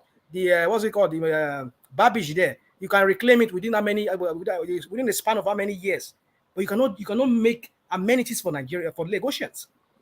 All it does is just business that will generate money for the Lagos state government, and invariably at the same time, which is alpha beta, is going to also make, because they will do the taxes, they're responsible for all the taxing and everything. They will get their own cut. That is all what that guy is all about. He doesn't care about negotiation. Can I respond to that? No, you've made a point. It would be good. I'm not finished with my point now. Okay, go on. Now, I'll leave him to just no. He made a point. You can now just use the pen and write down. Let him talk. Wait. I'm not just to stop him. I'm not trying to stop him, but I just want to respond to what he said. He has been saying this thing not today. Look, Rational Mind. If Lagos State generates 50 billion annually, monthly, that means that's 600 billion monthly. That's just 1 billion per annum for a population of about 20 million citizens living in Lagos. You know what it means. I live in a city of about 1.5 million, not even up to 1.5 million, but our revenue here is about 4.5 billion annually. Now, my city there was a time that it was adjudged one of the best plans in the entire North America. And so the thing is this: when you criticize this guy that is generating money by bringing his initiatives, we have infrastructural deficit, and those money, those revenue that is generating, they will need all those money to maintain Lagos. See the population of about 1.5 billion to about 20 billion, about 1.5 million to about 20 million people, and see the revenue gap, about 4.5 billion in where I live, and to Lagos with about 20 billion. So you have to do some things to generate revenue to sustain that city. So everything cannot just be criticism just because this guy is doing the deep sea, is doing all those stuff. You still need to care for the population of unemployed people in Lagos. That is why you will see deep sea and whatever infrastructure you are bringing to Lagos. Otherwise, you will still see people sleeping on the streets. So that's why I'm saying when you critique people, don't just criticize, but you have to be fair to those people. That's all I want to say. When I critique people, well, I should not criticize. What are you talking about, this guy? I mean, Yeah, I don't even understand. you are not You just said now, to critique. The only thing I got from what you said is somebody's sleeping here. Who's sleeping here? Somebody's sleeping. Yeah, I think that's Fash. It's Fash. Fash was talking a while ago now. So fast is sleeping now.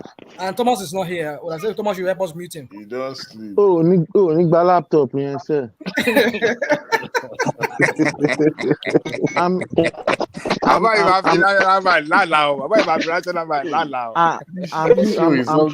trying to wake Dupsy up. I'm trying to wake Dupsy up. How do you were snoring now? You said you were trying to. You actually mute. But you just mute so that I'm not distracted. Now my point is this. You see, Ola, from what you just said, the only thing I just understand is yes, the GDP of your country or where you are or your city compared to Lagos, it's incomparable because revenue, everything all joined together to make the GDP.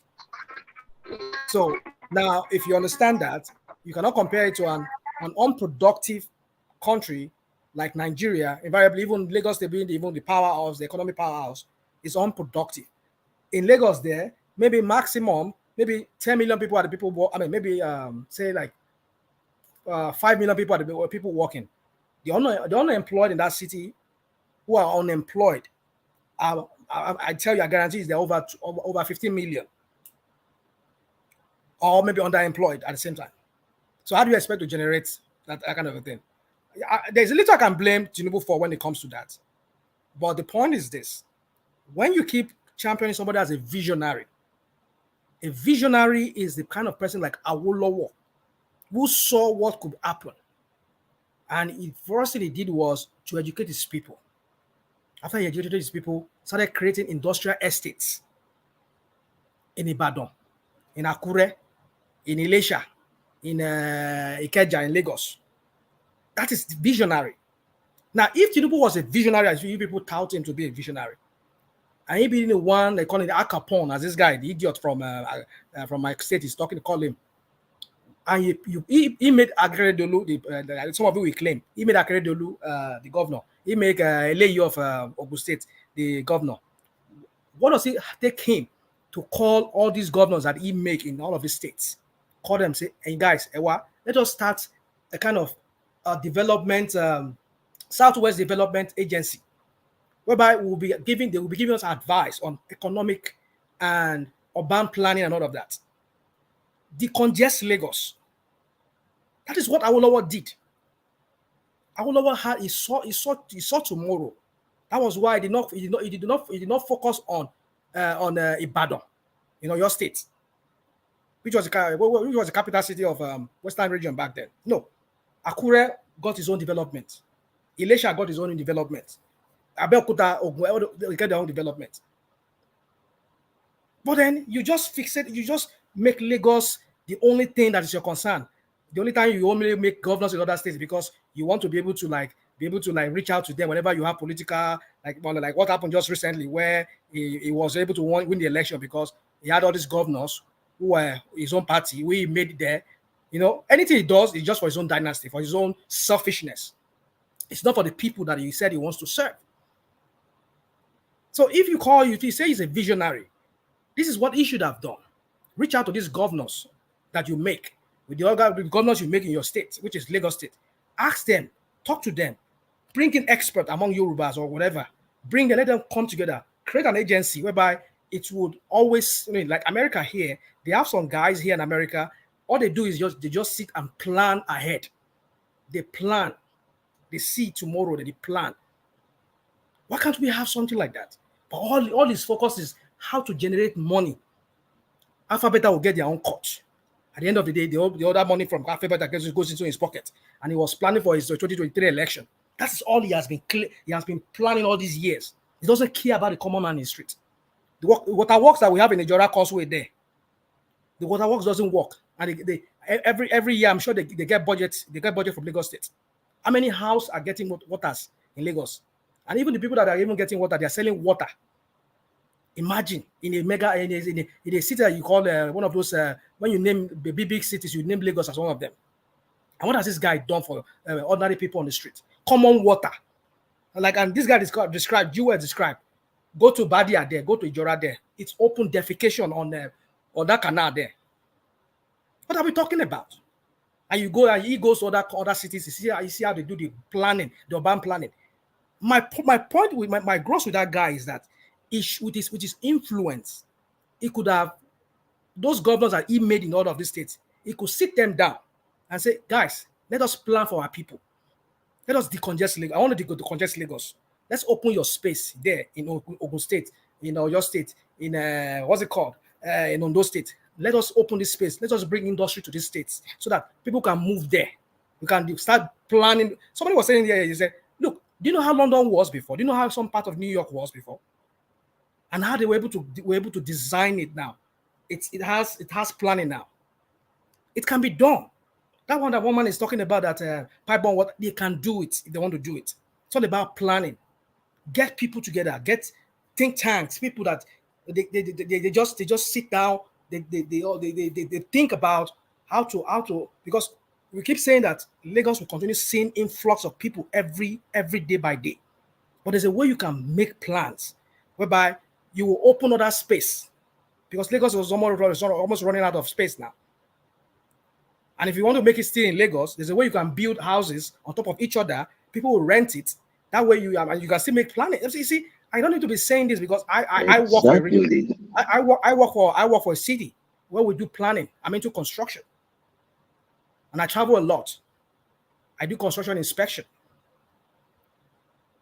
Okay, that's what I do. So what I'm trying to say is this: there's something that they can do. If Lagos does not have planning, forget it. We're not going anywhere in that state. Okay, can I interject now? If you are comfortable with that, see, I got your point, but where I disagree with you is this: if you run an organization and just because you have reverend power, people respect you, but you don't have power to even push. Maybe you can influence who is going to be the functional leader of another unit, but the power to run that unit may not be totally. Ola, is everything okay? Do you want to go on? I'm talking now, so you say is everything okay? I don't understand. No, I say is everything okay? We are good. No, we are good. Yeah. So when you are saying Tinubu should have find a way to decongest Lagos, I don't know where that idea is coming. If I remember clearly, it was only the Lagos State governor. I was able to help others to become the governors of the state, and it doesn't mean that outrightly it will just be saying, okay, Lagos State governor allow Ogun State, allow Ekiti, allow Ondo State to decongest you. So this is how to do it. Okay, I give you order. Construct rate from Ondo State to Lagos. See, we should really understand the difference we are trying to draw between Awolowo and Tinubu. You are missing this total. You are missing the thing up, because Awolowo was a premier of a region. It was that region that metamorphosed to the state we are talking about. And he was still able to use his unity party to form some kind of unity for them to have a common goal. But we were talking of when Tinubu was the Lagos State governor, and maybe another governor in Oyo State was even the Accord or PDP or the Labour Party in Ondo State. How was he going to to do that regional integration you are talking about. These are the things I'm saying that, see, you don't just criticize someone you just blanket criticism. It doesn't work that way. Okay, when I was telling you that, okay, you will be the one to say, oh, Lagos is a slum, Lagos is that. And at the same time, you say, okay, this man like generating revenue. If you don't generate money, how are you going to get money to fund those critical infrastructure projects you are talking about? Now, we are saying, oh, he generates money in building Hold on, let me land. Just give doesn't me a minute generate now. I money. will land. I will give you your 5 minutes, normal 5 minutes. See, we are talking of Eco Atlantic. We are talking of, see, all those money this guy will be generating, it comes with that. Those things comes with employment too. That is what you are going to look at. Those things come with employment. So if he's not doing all those things to generate revenue, it's not going to get money to fund the project. If it's not creating revenue to generate revenue, it's not going to create employment. So when we say plan, you plan, good, but you need resources to execute your plans. So I don't understand. I don't understand the criticism. That's why I'm saying, just trying to balance the way you criticize the guy, and then it's okay. So, brother, can I come in? Brother, can I come in? We're talking about Sanwo-Olu. Sorry, Rational Man. Rational Man, I will almost agree with you, but I learned something today. You know, I was on Dr. Damage's show, right? And not because I wanted to go to the show, but because of the presidential candidate that was there. But I realized that it's a deliberate. It's not robotic. I don't know. Am I the only one hearing this guy robotic? Can I continue? Hello, anybody? I hear him. Yeah. Go on. So I realized that, look, the way information is passed around is deliberate. You know, even the Prince Adewale was so quick to move on from what I was speaking. He understood perfectly what I was speaking. They quickly always jumping on. They know what they are doing. Look, Tinubu's space now. The way to look at it is, where since Awolowo, there was a almost like a decision to depart from the Awolowo formula, because they say if the head is rotten, there is nothing you do to the leg, the body will still be bad. There is nothing Tinubu will do in Lagos if the up is bad.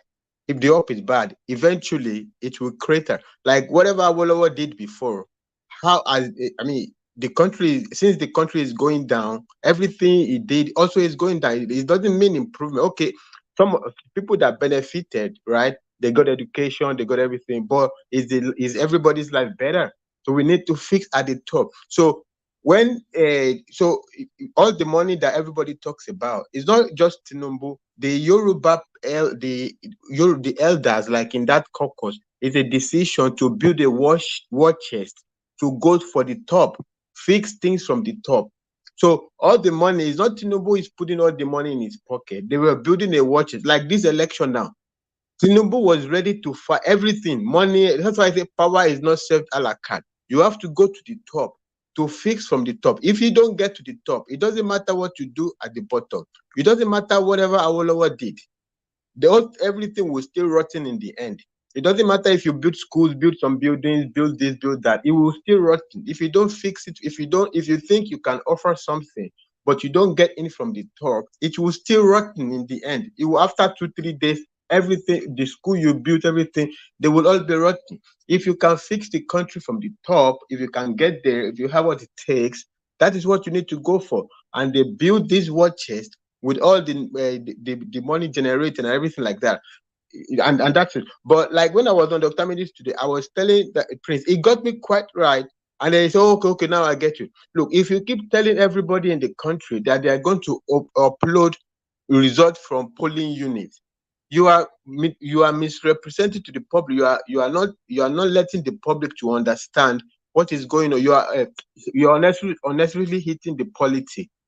They will upload to backend server. They will process.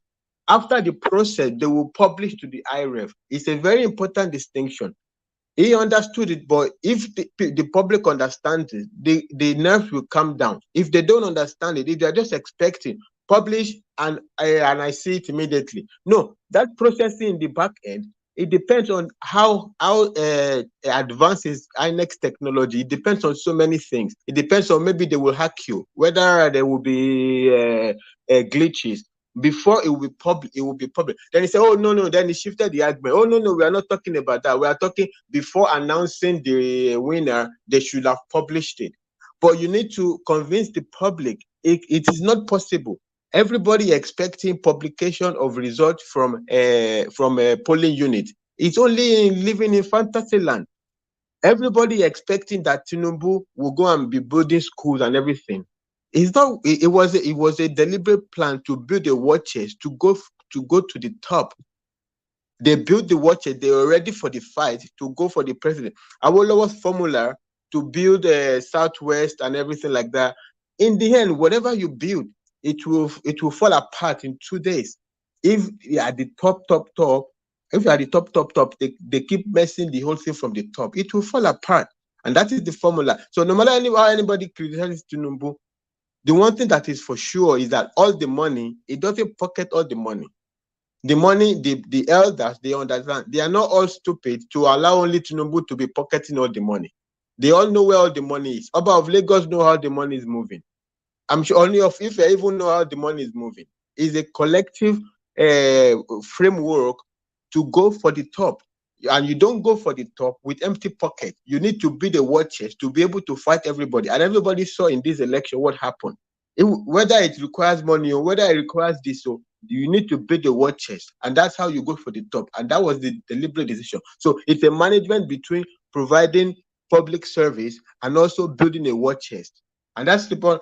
But it is pointless to be. I realize today it is pointless to be arguing with everybody, because even from the top, even the president, the candidate themselves, they are deliberately. They know what is in the law. Even today, President was telling me, no, don't talk about INEC process. Don't talk about the internal history of INEC. But that is what you need to tell the public about. If you don't talk about the internal process and you are giving the public unnecessary expectation, Professor Mahmoud never tell you it's the polling at the polling level is when they will upload to the for you to see at IREV. No, it will be uploaded to the backend. It will be Hold on, processed. Fatai, you keep repeating yourself. I think I've had you enough of what you've just said. You keep saying it's not, because yesterday I think we had this debate yesterday or some few hours ago. Yes, or this early this morning my time. Tell me. You said something about this IREV and things like that, that it's not from the polling unit. And so, what's the point of the beavers? Is it only for accreditation? No. It's to take it. It's to take the The accreditation is 80% reason for the beavers. The publication is another. Even the publication, they couldn't have a consensus in the National Assembly. They left it to INEC to decide how it will publish it. But then you said 80% is for accreditation. So the remaining 20% is for what? Yeah. The remaining 20% publishing. The beavers. Hold on. When we say beavers, beavers is that this device, this handheld device that they use at the polling, whereby they verify you. Maybe your fingerprint. Hold on, maybe your fingerprint or take your facial recognition something they have there to recognize your face to show if you are the real person, owner of that PVC, or the person who's going to vote for that person. That's what it's called. But then I understand as well. Hold on, I understand as well that at that polling center, after they finish casting votes, they've declared who won on the result sheets where they're going to write AA 1 or 2, PDP 3 or whatever. So they will take a picture of it. Yeah. They will take a picture of it. They will take a picture of it, and that picture and will forward it to the INEC server. Yeah. Now, what we heard is that was not done. No picture. No, that was done. That was done. But in some places it was done, but a majority of the places it was not done. And if it was done, if it was done at the polling where they were supposed to take that picture, a lot of them said that that part of the beavers is not working, or there's something wrong with their server or whatever. And they said they will go with the result sheet to their college. To the collation center, the local collation center for the maybe local government or for the state, and then from there they will snap it or get another beavers or whatever. I don't know what they told them. But in transit, why they say they will be taking it, they changed it. They changed the No, results. no. This is why they said And all we the have agents, all those all the results. We have agents all had those to results. insist. No, they say all the. If you listen to the campaign, it was like all the agents and the people must stay there until it is uploaded. So it's not an Yeah, but they could excuse not that upload it they now. didn't They could upload not it upload there. it. That's why I said they could not upload it. They could not upload it. And Now. you That's the stay there, you problem. wait with them. But my point is that you wait with them No, let's until not it is gloss. You're uploaded. glossing over. But wait, You see, you're glossing over that but part. That is what we do best here. But We wait. just gloss Once over. it is uploaded, it's not going to be seen immediately on the website, on our next website. It's going to go to the backend and it will still be processed and approved and blah blah blah blah blah before it is posted for everybody to see. That is not what was How did said. Mahmoud That is now? not what was said. When it has not been approved? How did Mahmoud now declare somebody when it has not been approved? Because you said they did it manually. No, they did it manually. They did it before the publication on IREF. That's why they are now. They have to be. You have to go from polling unit to ward level. It gets everybody gets a consensus. Then it moves to local government. Everybody gets a consensus. Then it moves to state. Everybody gets a consensus. Then it moves to national. Everybody gets a consensus. Then you announce the winner. All of this processing goes through in the back end. So it's not automatic that once you post it, you upload it to the server. Automatically, it just goes to the website and everybody can see. It's not automatic. What I got today is that the presidential candidate, they understand, but they want the conversation, the controversy to keep going. They understand it doesn't work straight like that. He acknowledged it. Oh yeah, I understand what you're making now. But okay, before they announce the winner, they should publish it. Okay, that's another argument entirely. They know what they are doing. They are making propaganda for everybody in the country. They are eating the I think you're the one making propaganda. Fatah, I think you're the one making propaganda here. Propaganda. No, my friend, you're the one saying this thing. I'm not making propaganda. I'm telling you what happened technically. He knows. He acknowledged that is what happened. Like, okay, we're not whether saying, you, we're not saying there was no how glitches. you make there. But what I'm saying is this: it is a deliberate, whatever glitch. Like I've said, you and I will argue that in our private conversation we had. I don't know, maybe private, maybe before we went offline, off air. I've said that whatever ECOP or whatever they had was a deliberate attempt. I don't know that. I don't know. I'm not arguing. I'm not arguing about that. I'm not arguing. I don't know whether it's deliberate. I understand. I understand. Let me just wrap up and leave it to you. I'm not arguing about that. I don't know. I'm not there. Whether it's deliberate or it's not deliberate, I don't know. But all I'm saying is this: if they don't want to tell the public that there will never be automatic transmission from polling unit to the website for everybody to see. There will be processes going on back in the back end. Whatever happened in the back end, I don't know. Maybe if we get the INEC report, then we can make a sense of what happened in the back end.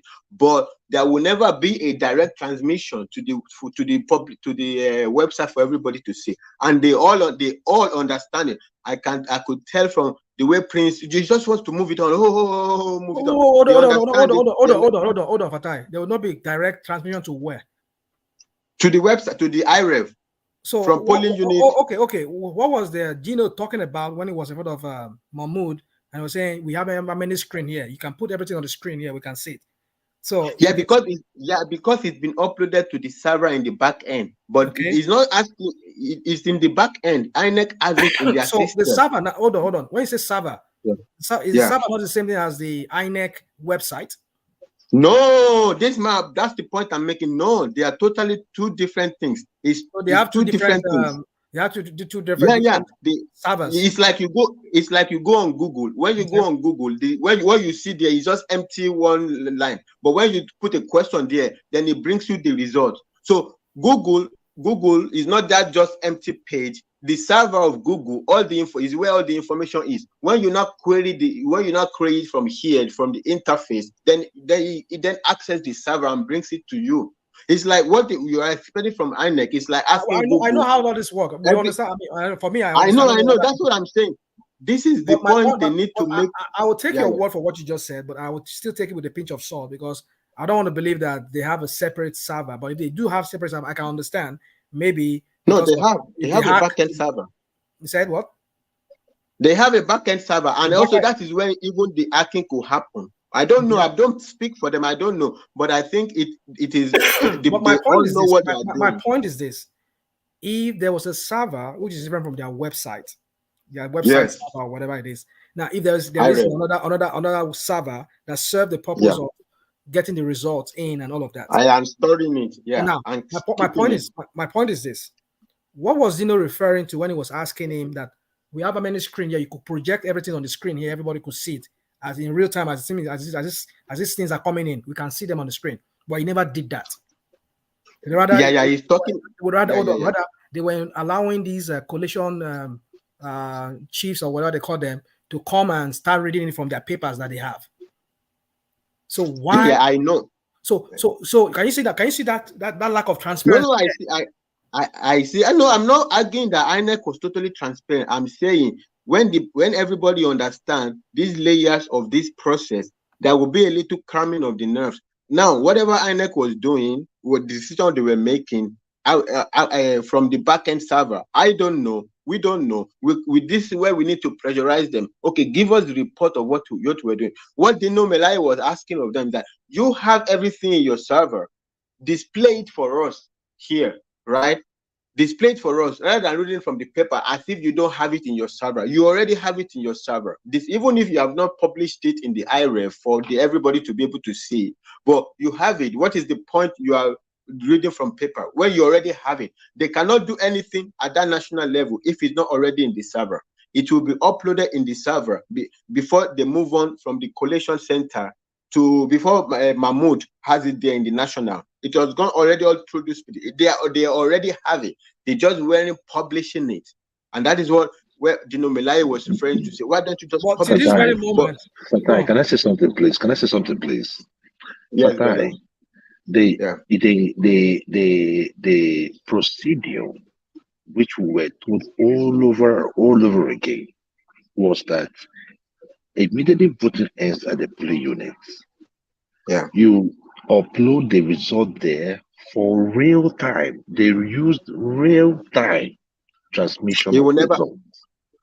Can I finish, please? Can I finish, brother, please? I understand you. Please? Okay.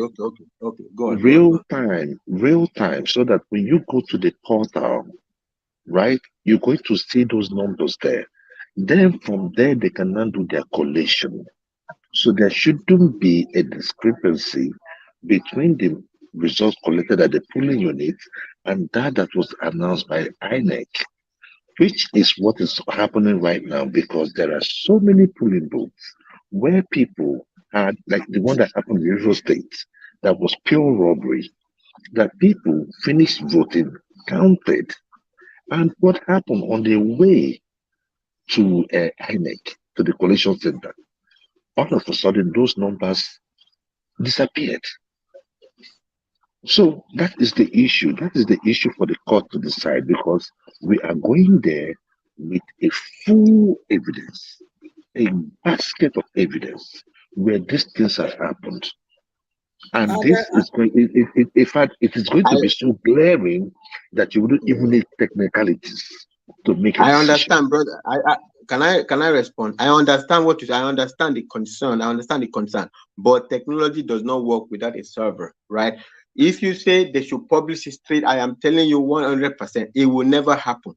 Everything has to be sent to the server. It's the server, the engine of everything is the server. It's like a car. The body doesn't matter. It's the engine. The server is the engine. It will be sent to the server. How quickly they can send it from the server for the public to see to the other platform where the public will see is another story entirely. But if the public keep expecting that it will be transmitted from polling unit and immediately you will see it, as you said right now, it will be published, everybody will see it, and then they will be collating. It's like going number 3 that's the impression, and back to number 2. Hold on, that's the impression that INEC gave us. That's the impression that INEC gave us. I think when I listened to Mahmoud, I think there is a misinterpretation of what Mahmoud said. But I think also he was being political. No, I understand. If you have to listen very, very You closely. see, when we spin things like this, it's so. I'm not spinning anything. Look, this is the look. I will leave the conversation. Everybody can go. That's why also when I was done. Wait, let me say. Okay, 1 second. 1 second. I will not speak about it again. No. 1 second. I will not speak about it. 1 second. I will not. We're only challenging. No. It doesn't need to be challenged. The whole of the country can keep going on with whoever they believe. It's not my responsibility to be educating the public, right? It's also the same thing that happened today. Everybody going. It's not. I'm not trying to convince anybody. I am telling you that everybody will keep having their failed expectation forever. If you're thinking that it will go, say, if you listen very closely to Mahmoud, it's saying they are hoping that that same day they will be able to process it and it will be published. That is the whole essence of what Mahmoud is saying. He said we are not jettisoning that we will the real time in that day you were saying it will be published. But you listen very closely. I've listened to many of the videos of Mahmoud. Fatai, do not twist it. It's okay. Do not twist it. Eh? Mahmoud was I clear. don't twist it. Okay. Crystal clear. All right. Not once, not twice, not thrice. Even at the Chatham House, he was clear. Even when they said there was a rumor that was passed, I think a few days before the election, where people were saying that they are going to disregard the use of beavers. INEC came out. Go and look at that statement. INEC I came out saw it. and That said is what he they were going played to me use. today on Dr. Tamiji. Yes, It's the same thing. They said that they were going to use beavers, and it was going to be real time, and that real time was typed in capital letters. So please do not look. It's okay for you to have your biases, but don't make us No, look I'm stupid. not. There's no look bias. I stupid. don't have anything to benefit. I am just telling you, everybody, you can hold on to what you hold on. It's okay. You can burn the country. No, I mean, I'm not saying you or whatever or this burning. It's not. You know. I'm telling you, like you can keep hitting the country. Like everybody, whatever political party, you can burn the country down. It's all of us. It's all of us is problem. I am telling you. Wait. I want to just drop. I want to drop it. Just let me learn. I want to drop it. Look, everybody can believe what they believe. First of all, technically, it is impossible. It will never happen. You upload to a server. It is the server that processes and afterward upload publish it for the public to see. It's the same thing Google works. You don't see in real time everything that is on Google, and then you see it on the once you put Google on the page, everything information Google has is put in front of you. No, you see only the empty interface, and then you query it and then bring it out to you. That is how it happens. How quickly between the server and the IREF, it's another story entirely. But if the public is continually misled that there is a way to just take from polling unit and publish to IREF, everybody will keep having the problem. And I'm really tired of all the debate, you know, because I think there is different. Don't sound like hold on. There is different interests. No, it's not about a particular person. It's not about a particular person. Fatai, calm down. Ja, we're not fighting you. Only no, ever Jari. Okay, but what have you ever anybody Jari? So, but you are sounding like maybe we're attacking you. We're just challenging. You know. No, not you. You can challenge. You can challenge my view. Anybody can challenge anybody's I view. know. The point is, but I think nobody wants to move away. Listen now. Why would Mahmoud talk about real time if really, like you are explaining it, like you're telling us that it's a different different monster of its own from the back end server to the projection where they're going to be showing it. Yeah. So why would the real time come in then? Yeah, that's what I mean. That real time does it mean that Mahmoud doesn't know what he's talking about when he's talking about the real time? I know, I understand this question. That real time, if you listen closely, that real time is qualified. He said we are not jettisoning that it will be published in the same day. It will be real time in the same day, or what? He didn't say real time as is from the polling unit to the public website. It didn't say that. If you listen closely, I have listened to everyone. I even listened to that one that was played on Grammy. It didn't say that expressly. Maybe it's deliberately trying to play coy, trying to play mafia or whatever it is, but it did not say expressly that it will go from polling unit straight. You can see it. It did not say that. It's like if you He listen says closely so. what he was saying, Fatai, please stop it was misleading an the public.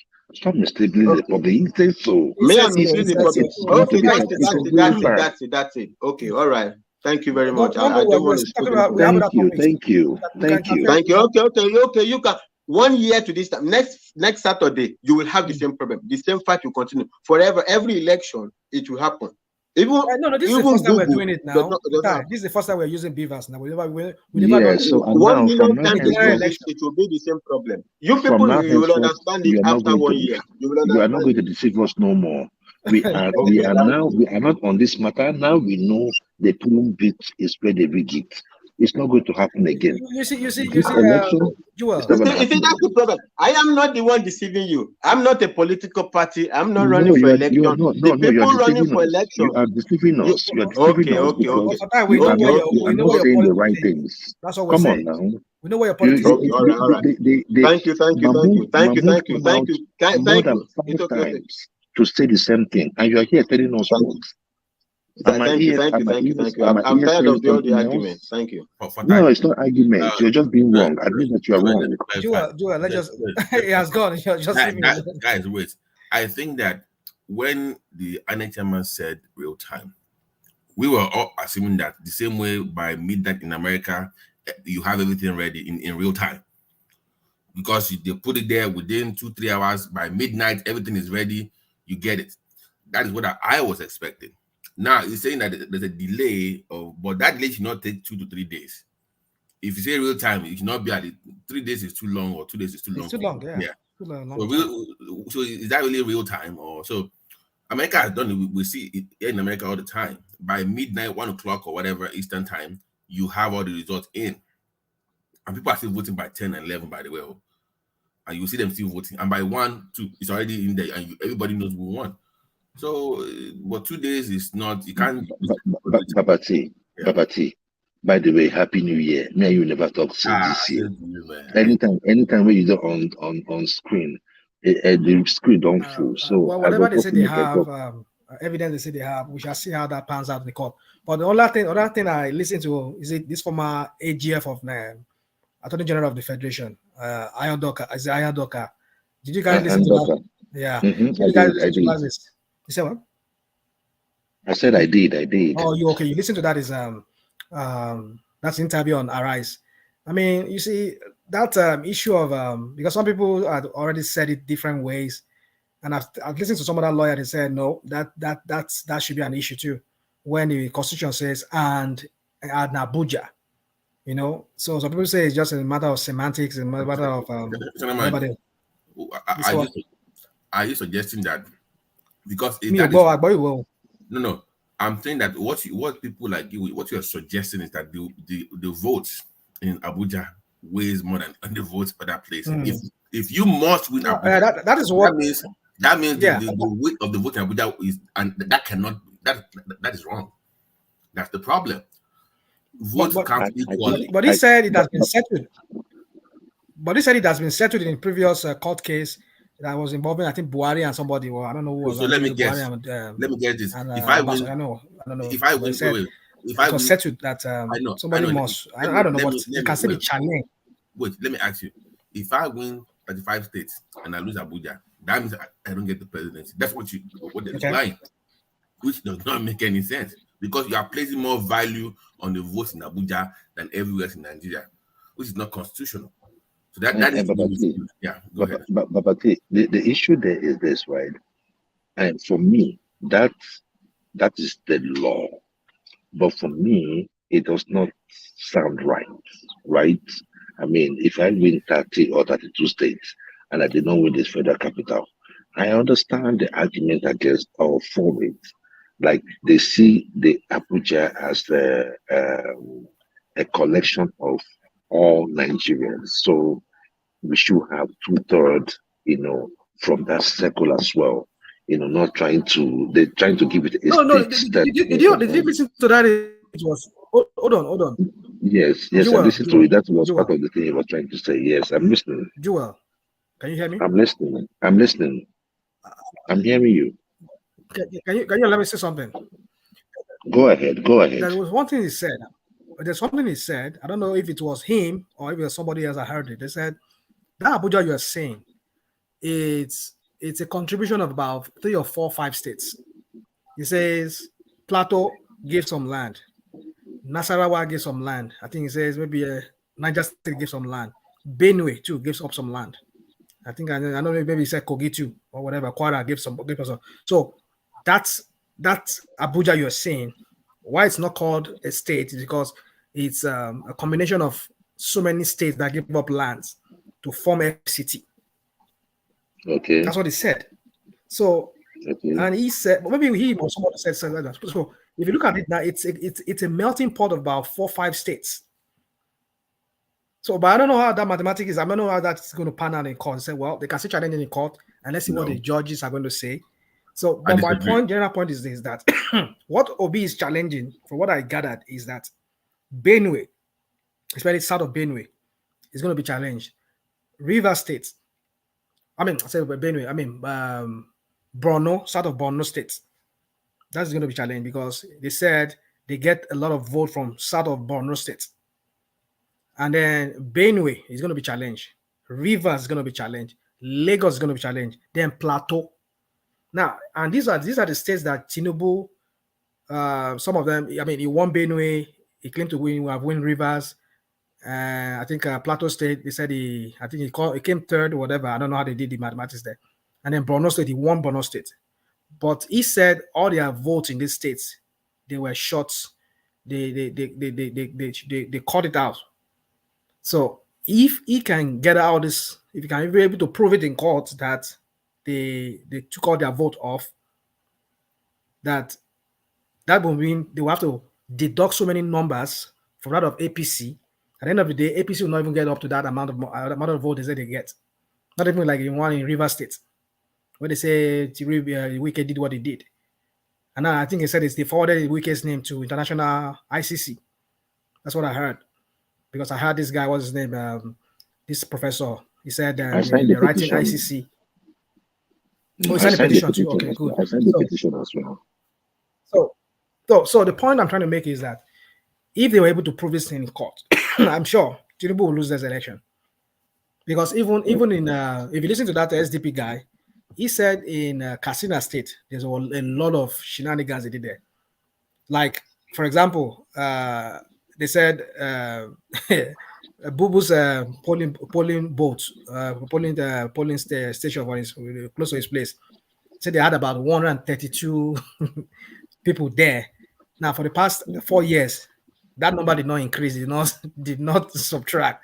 Now, the same pattern they voted in 2019 is the same pattern they voted in this time around. So you can imagine they said that maybe do you know what is disappointing though? They said APC won 130 votes and PDP won 2 votes. What was the same they did in 2019? It's the same one that they copied again and put there. I know. So you see, a lot of this thing is going to go into litigation. Because how could you say that since 2019? Hold on. I'm listening. Go on.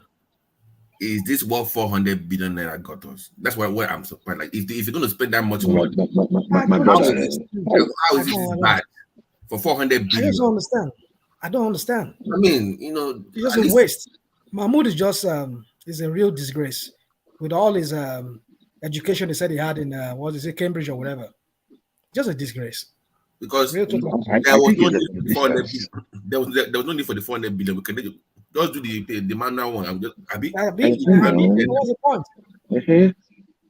What is the point of printing all those things that? I mean, if the reason why we use the beavers was because we were promised that it is going to upload the result real time. If it is going to upload the result 3-4 days after, why did we purchase the beavers then? Why did we invest in the beavers? Exactly. We should have just write down the numbers like we used to write it before.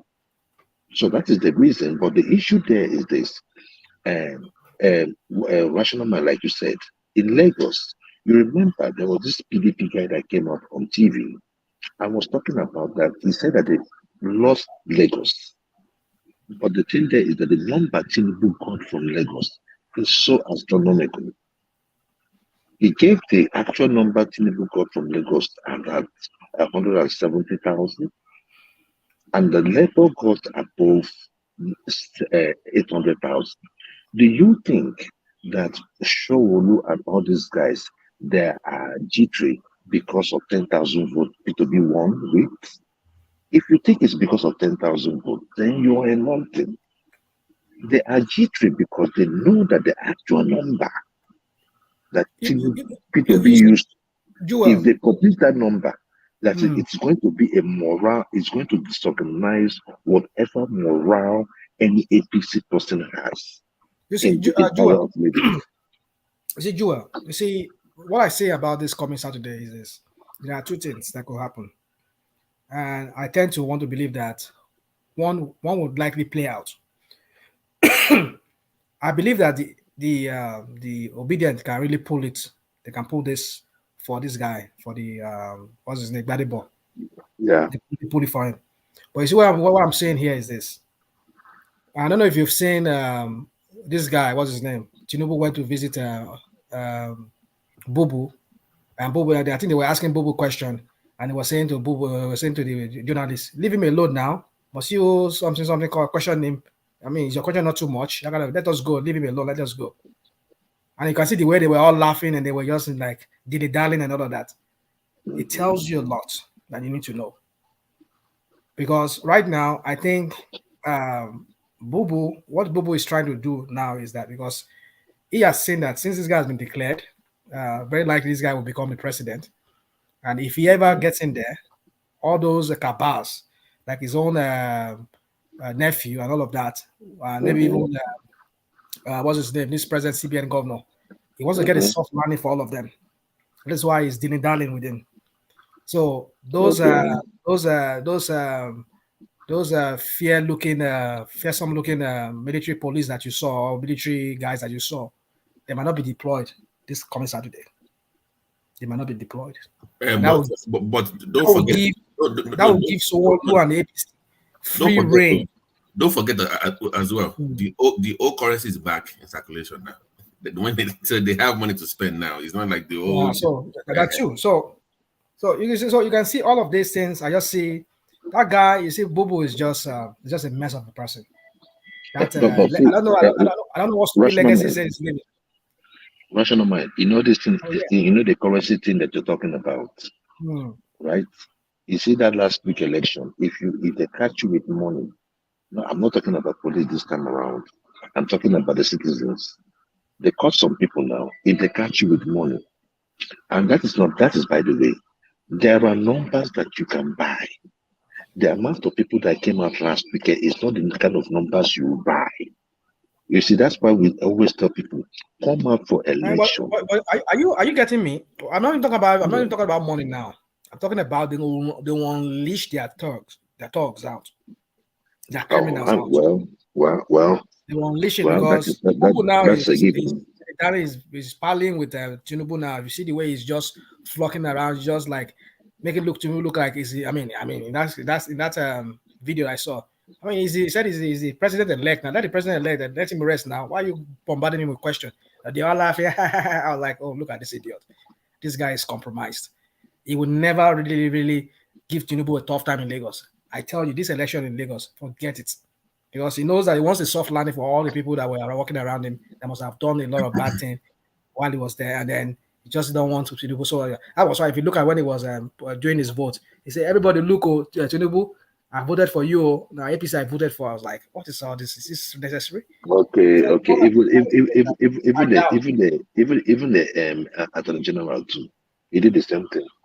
He voted and showed everybody that he voted. Yeah, they're looking for soft landing, like you said. It's true. But the will of the people, the will of the people. That's my only fear. Because and again, look at the police. I don't know if you've seen the news from today. The police are saying that they should not expect them to come and monitor any election this Saturday. If they don't pay them whatever, I don't know. Maybe they say they are holding them. You know, all this they are always owing them money that they already voted for. They have already voted for the money to be paid them. They don't want to keep them. They're not saying that they should not expect them. Nobody should expect them to see them outside on this coming Saturday.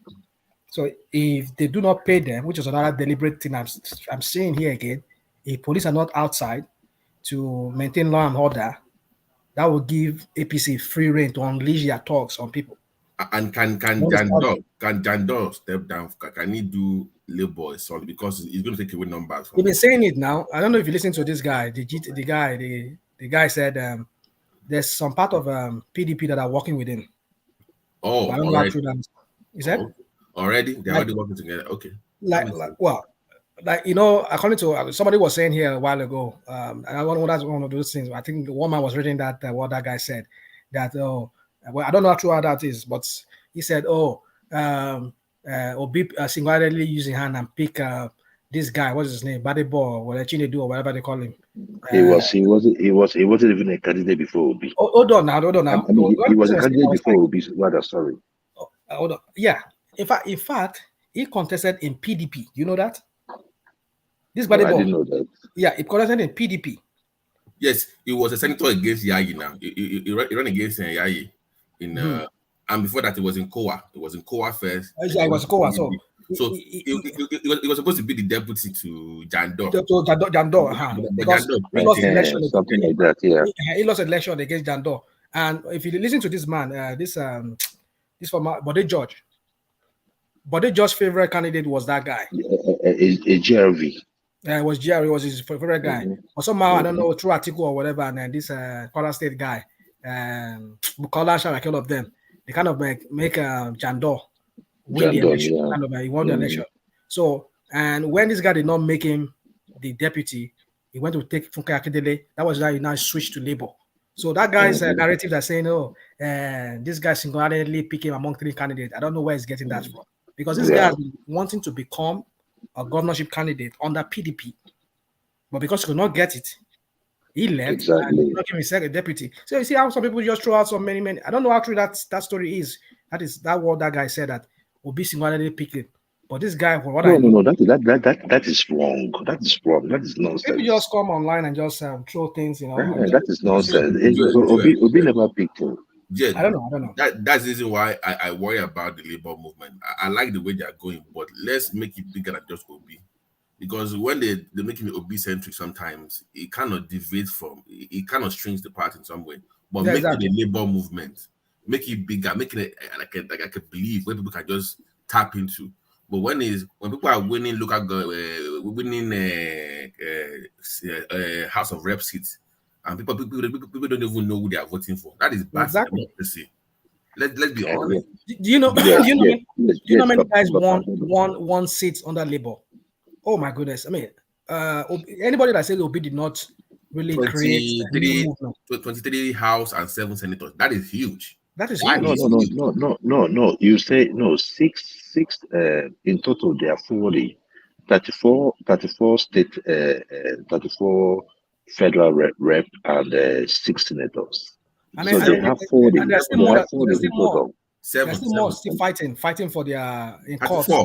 That means they have a say in the house. Then if they exactly. No, they have a say. 40 people in the house. And I said, I mean, 34 that's people. Something. That's something. Yeah. Obi should be commended for that. Obi should. I mean, I don't think he should back out of that.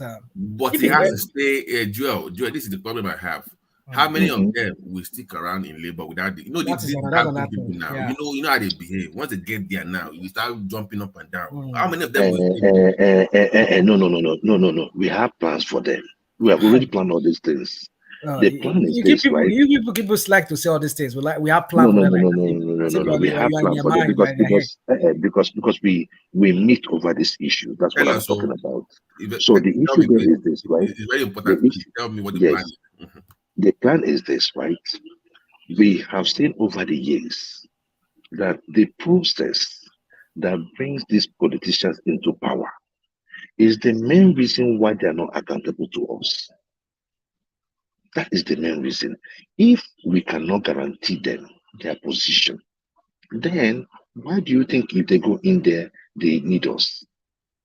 That is why we said, Obi coming into the game, change the narrative. Before, who is talking about having a dead force? Obi change all those things. So what we are trying to do now is that we want to create politicians that we go in there and do our bidding, the bidding of Nigerians. If they go in there and they do not perform, we bring them out. We push them out. If they say, okay, that they want to go to another party, we recall them. You know, one thing, you remember when Obi lost this election, right? Many people were like, oh, they've collected it, don't worry, just go home. It took someone like Obi to go there to say, oh, this is possible. So the issue there is this. We are not going to fight anybody. We don't want you to give us money for us to vote for you. You see how we did it. You did. Some people were even in the United States. They did not campaign. They called them and told them they won. That is how it is. If you go in there because I believe that for you to have picked that ticket, that you have an intention, no matter how little. I mean, you have some politics in you. At least you go out there and you do the job. If you do not perform, and we have seen that you're not perform, we are putting you out. So it's for us now. It is now a marathon because I mean, from no structure, we got 40. We got 40 seats from no structure, and almost clinched the number one seat, if not for this mago that they did. So that is why Well, we are let me ask a saying. question. Let me ask a question. Go I ahead, was brother. I was in an APC forum, and I just get this in on good authority. I don't know how true that is. There's a speculation that Tinubu is negotiating with Obi about Lagos. To do what? Yeah, to get I mean, it's negotiating Lagos with Obi so that Obi will just allow him have his way. Someone will have his way in Lagos. In return for what? Well, I don't know how, because some people are saying that Obi is going to sell out at the end of the day. No. Because Even listen, no. Listen, this thing I has know IPC, they're full of propaganda. I'm just putting it out there. wait. This thing has gone bigger than even itself. The labor movement is even gone bigger than. That's what I'm trying to say. So even if it sells out, they will even that will even give them more energy. I'm telling you, more energy to go to the next state. Oh, so regardless of what it does, it's bigger than him now. Rational mind. Rational mind. Baba T, let me just tell you. See, if you know, even if it is what they call it, a foundation for obedience, those people are not going anywhere. As long as there is governance in Nigeria, and there is bad governance in Nigeria, it cannot happen. In fact, even with this 2023 election, don't you know that the in thing now is that every person, Obi has brought in a kind of orientation into the political space. Politicians now know that if I perform, the people will come for me. If I perform and I want to come out for a political position, the people might not need to spend my money. That is what Obi is telling them. And Obi has also made the people to understand that if you do not need any person, whether structure or no structure, This sounds. Hold on, Joel. This sounds. Go ahead, brother. I want to be a devil's advocate. I'm not a batified, but like go I ahead, said, go ahead. Back like this. I don't want this one man platform to turn to like we are all like. I mean, we're all obedient here. Now, what I'm hearing is it's been batified for a very long time. I know so we should turn it to. Anyway, I wanted to say something. I just forgot what I wanted to say. Oh my goodness! No. You were trying to talk about batified. You were saying you were. I think you were trying to talk about Tinubu. Yeah, I know it's the forum. I think you went into a forum. No, I finished with that. Just go on. When I remember, I'll bring it up again. So go on. So that is the thing. It's like we're not giving ourselves false hope. I mean, this is a Nigerian project, right? So it's not like we're giving ourselves false hope or we are trying to do what that has not been done. Yeah, it's not been done before. What we did this last Saturday has not been done before in world politics. So it is not about now what I happened. remember, so I don't forget. Now, did you listen to this SDP guy when he was this SDP presidential candidate when he was talking on Arise? I think on that maybe should I think he repeat something like that. I didn't hear everything because I was just busy into another thing. So anyway, what he said APC bought with what was it? Is it recharge card? Recharge card. There's money in it. PDP bought with Semovita or whatever, and I don't know, maybe with matches or whatever. They said they bought with. He said Labour Party with Labour matches. bought. Is that no? Is it no? Is it Labour Party bought with dollars? Yeah, who bid the dollars? Where the dollars That's from? what he said. That's what he said. So, but No, what I that was SDP thinking, guy is a hater. That SDP guy, you see, there I are used to people respect I that will guy. I not. used to respect that guy. But when he said those things, in Yeah, fact, it was see, even that very day when he was having an interview with Ruben Abati, he was being combative on almost like it was almost like because Ruben Abati was very professional that very day. Ruben Abati sometimes yes. but then I mean the way he was even schooling Ruben Abati, and Ruben Abati was not having it. He was just getting infuriated, but he No, continued. he sounds like someone that is so But then he angry. said something that caught my attention. He says they spend dollars. But my question is, if they spend, because in those states that happens to be his constituency, I mean where he's from, if they spend dollars, how come they had that so small number of results? If they really Yes. bought, I was like, I mean, this Yeah. guy, do you know what you're talking about? Apart from that, national man, have you forgotten? Maybe Nigeria every day. If you share dollar, people will make at least one video of it where you're sharing that dollar. Not even one. It will be people will come out with those monies to snap and say the Labour Party. I'm with you with the talk. The Labour Party did not share no money. Forget that propaganda. They are only trying to make it. There's something that always happen on one show. They always use words like everybody said all of them are thieves, all of them are criminals. It's a lie. Start putting Obi inside your own criminal. Your own criminal is your own criminal. Obi is not your criminal. Obi is not a criminal. You understand what I'm saying? And I stand by it. If you have any proof that Obi is one, let me know. Joel, so you don't believe Labour Party to rig They did not. or They did pay not. They did not dollars? make any. They did not pay. They did not pay no So the guy is $10. lying, Abi. He's lying. Heavily How do you lying. know that? No. But Thomas, if we pay dollars, why? Do you know how much? Do you know how many votes Labour got in Ondo State, which is the places where it's from? They gave a very low number, very low. I think they were like the third or the fourth in Ondo State. I think APC, then PDP, and then I think they came fourth. Yeah, I don't think. So I think they had about 50,000 or how many thousand they had. I don't think that. So why would they pay dollar for that kind of amount of small? Yes, I don't think that SDP guy. Yeah, let me give you the number. Somebody's giving you dollar. Hold on. Somebody is giving you 2,000 naira. Let me give you the number. Give us. Let me give you. Ondo State, APC got 369,000, approximately 370,000. PDP got 115,000. The Labour Party got 44,000. And so those are people that pay dollars, and they got in that number. Now look at it. Because if what's that? How many people they want to give dollar? It's just few people. Hold on. Yes, maybe few people. I don't know. But then the point is this. Look at what I'm trying to say here. Is that somebody bring you 2,000 naira recharge card? That's APC.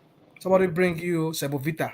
Somebody's giving you maybe it's giving like $10 to vote for them. Which one is bigger? $10 is bigger than 2,000 naira now. It's bigger. 2,000 naira worth of recharge card. $10 is bigger than Semovita. So they should Labour should be able to get more votes. To get excess vote. Look, let me tell you. Two people but they can't give everybody. They can't give everybody. Thomas. People you shouldn't listen to after this election. People you shouldn't listen to after this election because they are sore losers. They are failures. They are up to no good. Shure and that SDP guy.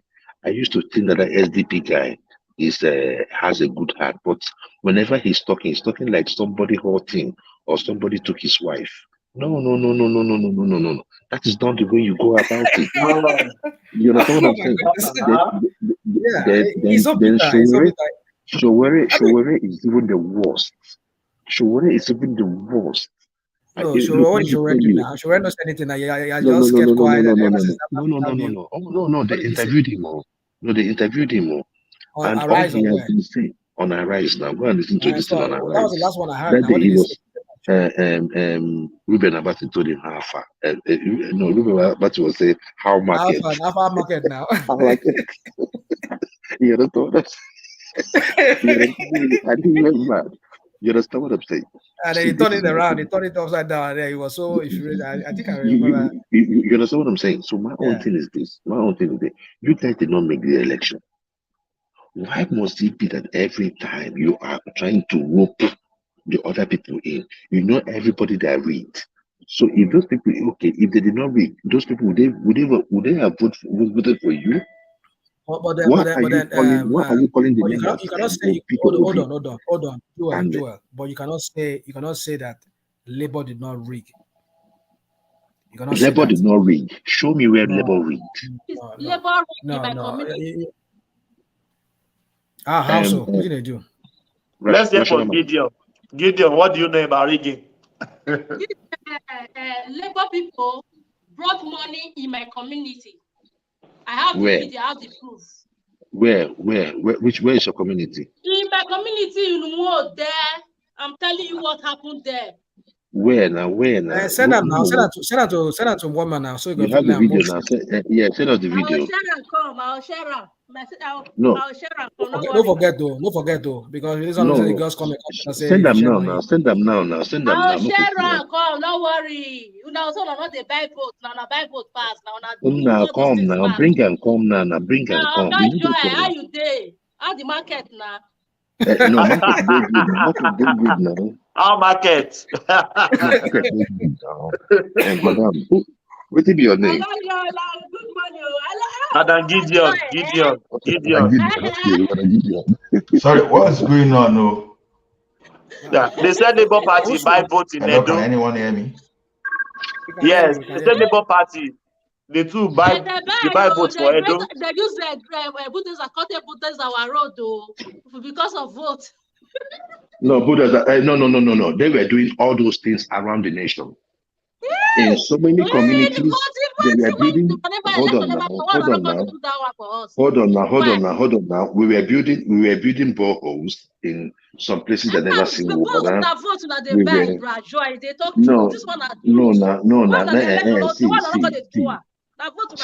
See my sister. Every state we get Labour Party or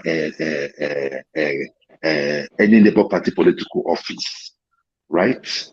We are organizing even what they call it a tournament, a football tournament among those states.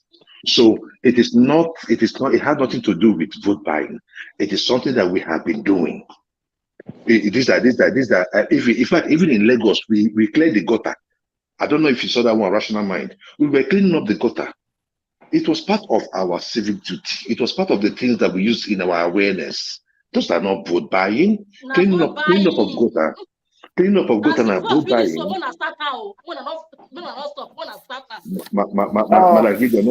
Gideon, did you see Labour Party sharing the cylinder? The cooking cylinder. These people, not be big get the money, or not the followers, now they do have not like that. You don't see the cylinder one where they share cylinder to woman. No. That is Equinife. That is Abga. That is Equinife. Come on. That is Equinife now. The only Equinife was the only person that I know of, that bought the cylinder, that was giving women cylinder. And look, let me tell you one, Thomas. I was thinking that you were going to give us credit. Then they share I told you what we are going to do to Soludo. Did you see what we did to Soludo? This Saturday, we are going to change his whole wardrobe. His whole what they call State House of Assembly wardrobe. We are going to change it for him. Then the next election, we are going to kick him to Atiku's bathroom, so they can go and live together. But you see this, and you see what Soludo did. No, we can never forget. This is obedience. For the fact that Soludo did that thing that he did, forget it. We are taking the whole of Southeast. That is sure. We want to change. But Joel, Don't worry, Tinubu will He said give it's him central bank governor. Make una kick him out. See, my brother, a rational mind. This is what we want to do in the Southeast. We have one of the most useless leaders in the Southeast. One of the most useless leaders in the. You guys will don't understand. You guys won't understand. Look, I understand everything about marginalization in the Southeast. I understand. But my brothers and sisters, we also get allocation in the Southeast. Look, that was when people talk about Peter Obi and this and his stewardship in government. I said to them, you guys do not know where we are coming from. They do not know where we are coming from. Tinubu even came in and made 600 million. In Anambra State, you're meeting negative. They tell us we have no money in Anambra State. It was, look, let me tell you, it was until Ngige came to Anambra State that we started seeing like the likes of Julius Berger, CCC. That was after how many years? Over 15, 16, 17 years. They thought that Anambra had no money. It took Ngige, and I said, oh, like we have more money. Peter Obi came and said that, look, you guys are made. You guys have money. But these people that come in here share it to the, what they call it, to the godfathers. Godfatherism. That is how Ngige killed it. Peter Obi came in and buried it. But since then, we have been seeing this thing. You have seen, what's his name, Obiano. Right? You saw what Obiano did with Anambra State money. That's what they call the money that they feed to the horses. So they have horses in Anambra State, you know, moving around, like, you know, they help in security and all that. So they call it Nrinya. Anambra was spending millions to feed those horses. We call it us in a wow. Now, zoo we get. Do we have you know, so we have all this mismanagement going on. And that was why I was so happy. May I ask you one question? Go ahead. Before, we not the same money for Anambra, Again, we not the same money, Abi. The money we not the see. You know how much one they see will be the collect some go one corner, you know. Go where? Go where? Like this, like where which money? My sister, see, my sister, see, I don't get problem, I don't get problem if person steal. You talk say in thief. And today now, if I call you thief now, you no go like them. But if I get proof, say you steal, I go talk them. I go go. Tinubu thief. Well, I never say away the thief. What are they call Tinubu? No. Tinubu na ole. You know. Tinubu na drug dealer. Tinubu, hold on now. Hold on. Dealer. Man, I know they call that. Man, I know they talk that word. No, na drug dealer where in be because he named it for. He named it for America here. He named it for America here. Drug dealer, Obi. No. He named it for America here. Okay, it's okay. It's okay. No wahala. It's okay. Madam, see what I want to say. Obi on your own side. I said Tinubu, we don't know where he named it. We know say Tinubu. We know say. Hold on now. We also know say Tinubu na in get alphabet, right? We also know say one of the things where they make Lagos people they vex because say when they do that NSAS, they block that toll gates, right? That toll gate now make them begin they shoot people. And I was so happy when I went back to Nigeria. That toll gate till date is not functional. They made sure that toll gate is not functional. So that is the way it is. Federal work, toll gate now for federal, not before even for state. No, I think don't go federal now. Why not they talk that word now? I think don't go federal Gideon, now. hold on. I think don't go federal now. The toll gate for Lekki. Won't collect the state for from federal. Go check. No. The toll gate for Lekki na Lagos State control.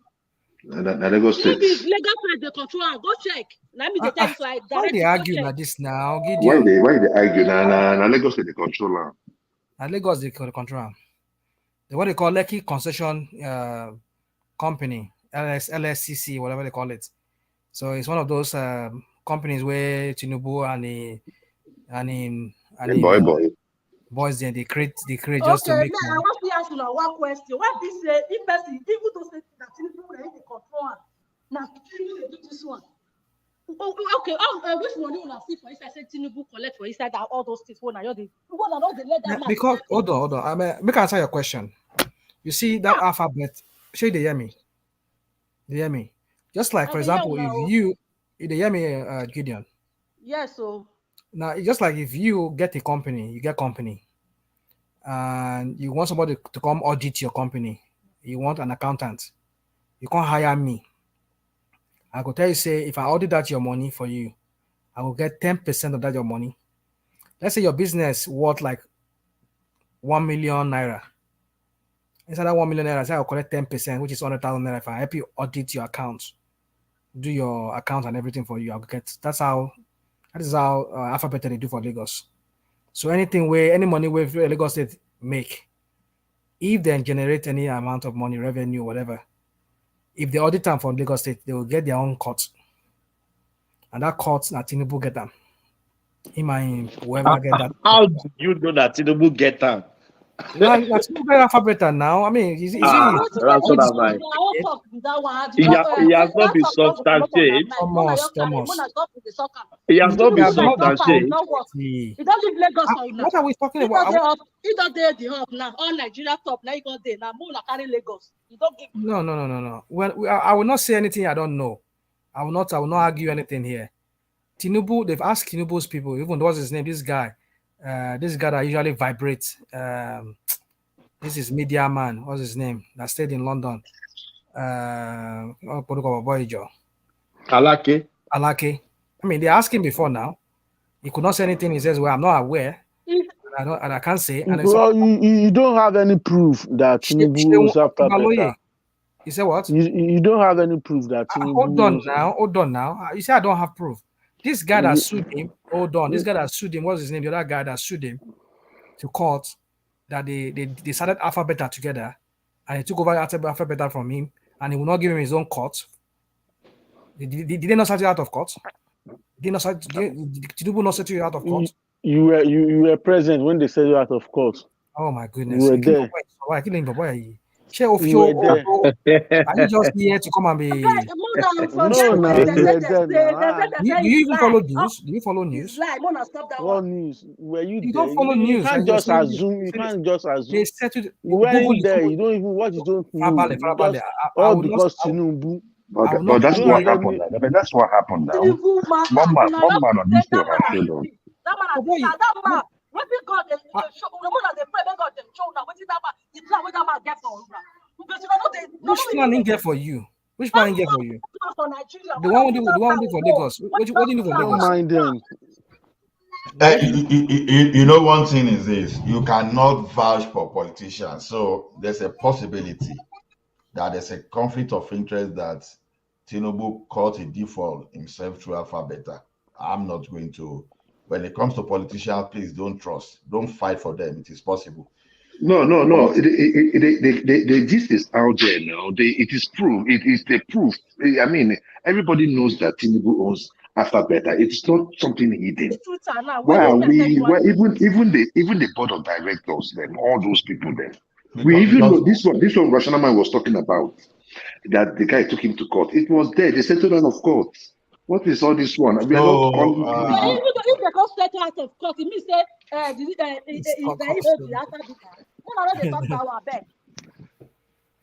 No, because really, Tinubu may need to explain. Tinubu may need to explain how to become. Are you aware that they settled out of court? Are you aware of that? No, Rational Mind. Even if they no settle out of court, I don't trust any politician. That's just my mindset, right? Human is human. Someone is telling me that Tinubu is not corrupt. I'm not going to believe you, because already I have my mindset that these politicians we are defending, they are all corrupt. Maybe if we have outlier among them, maybe very few people among them is not. Maybe very few one are not corrupt. But then Anybody cannot tell me that Tinubu is not corrupt. There's no way. There's no way. No, I know. That's why I say politicians generally. But so see, that is why you won't see me. You won't see me stand here and be saying Tinubu is not corrupt. No, Madam Gideon. That's why you will never see me here to start defending Tinubu that is not corrupt. I will not do that. It will be embarrassing for me to start saying. Allah, you defend Tinubu here now. Wait now. Wait, national mind. You should be able to separate two things. Tinubu may be corrupt, but I'm telling you, I focus more. Let me land, I focus more on their delivery, on capacity than that corruption, because using corruption to campaign is we established that is fraudulent. You can have an honest man that can mess the entire country up. That's what I'm telling you. Okay, you people said Buhari is not corrupt, Abi. We can see the result today. That's what I'm saying. Some corrupt people, even though no matter how corrupt they are, you can never separate capacity from this is standard. You're standing logic in the head. I mean, I would do this a lot. We stand logic. I understand what you're saying. Don't get me wrong. Rational mind. Forget Allah, about I get this you. one. I get you. But it's so I ridiculous and absurd. I work in a bank that they accuse the GMD of corruption and all those stuff. But if you ask me today what I say about that man, initially I was defending the man, but later I say, no, why should I even be defending this man? This man is human. So how did I know even everything that he even did secretly that I will now be defending him? I stopped defending him. But I now look at something. Someone that was chasing him out of that position, as the person ever managed to create job for 12,000 people before. So that is, you see the type of sentiment I am now. Okay, this person you are calling call a corrupt man. Now created job for 12,000 people. You that you are sending him out of that place, I cannot even see like 1,500 people you created job for. So what I'm saying is this: corruption. Don't use corruption to preach. I may not listen to you because I don't believe in that kind of empty. So if we don't use corruption to preach, what are we going to use in an election? Rational mind. We'll be using this corruption. We'll be using this corruption for a very long time. So I stay with capacity. No. You see, this is what we do, and it's very wrong. You see, the only reason is because okay, rational mind. Look at it this way. We are saying that hold on. Look at it this way. You keep saying look at it this way. Now, can I challenge you? Obasanjo is a corrupt man. He's a corrupt man. Now, Buhari that is not a corrupt man. Wait. We have used corruption to cancel.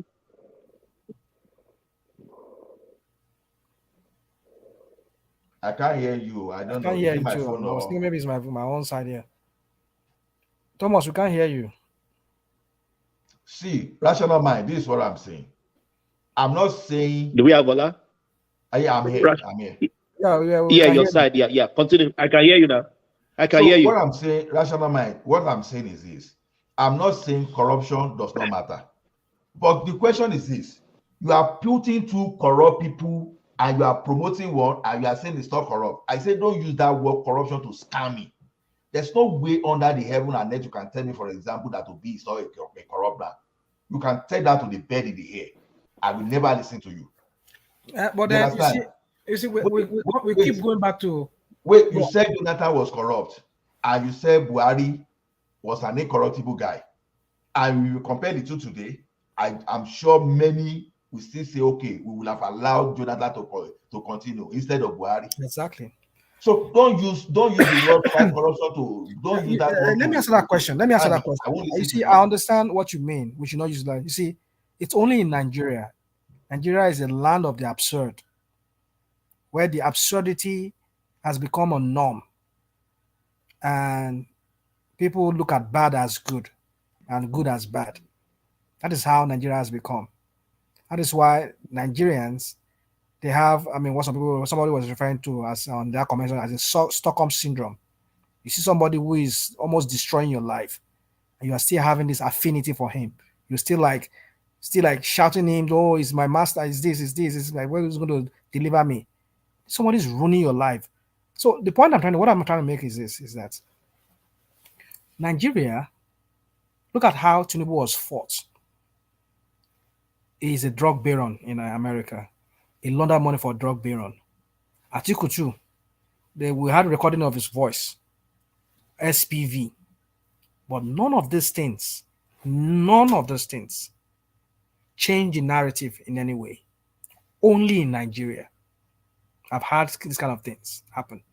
Because Nigerians, their psyche has been bastardized. That's why an average Nigerian is criminal minded. Oh, No, you said you're losing me? we are missing this thing. If No. someone is I'm not missing competent, it. wait My now. point is this. My point is this. That corruption is not something to be considered in an election. It's so absurd to hear that somebody will be saying that. But I understand what you're saying in Nigeria. Because it's that small thief. Small thief say? you never know where thief where you don't thief for your life. Say that small thief. Your own evil was pass, you don't know. Which one work pass? I know you hear you. When you say that if it's small thief, then it was pass because you never give a position where you think where you go say it thief more money. Madam Gideon. Work for inside all of them. Madam Gideon. Okay, Magadi Gideon. I'm not gonna tell you say like Ola, do not trust all these politicians. Yes, I agree with Ola on that. I've said it on this platform, another platform that. Do I think Obi is a saint? No.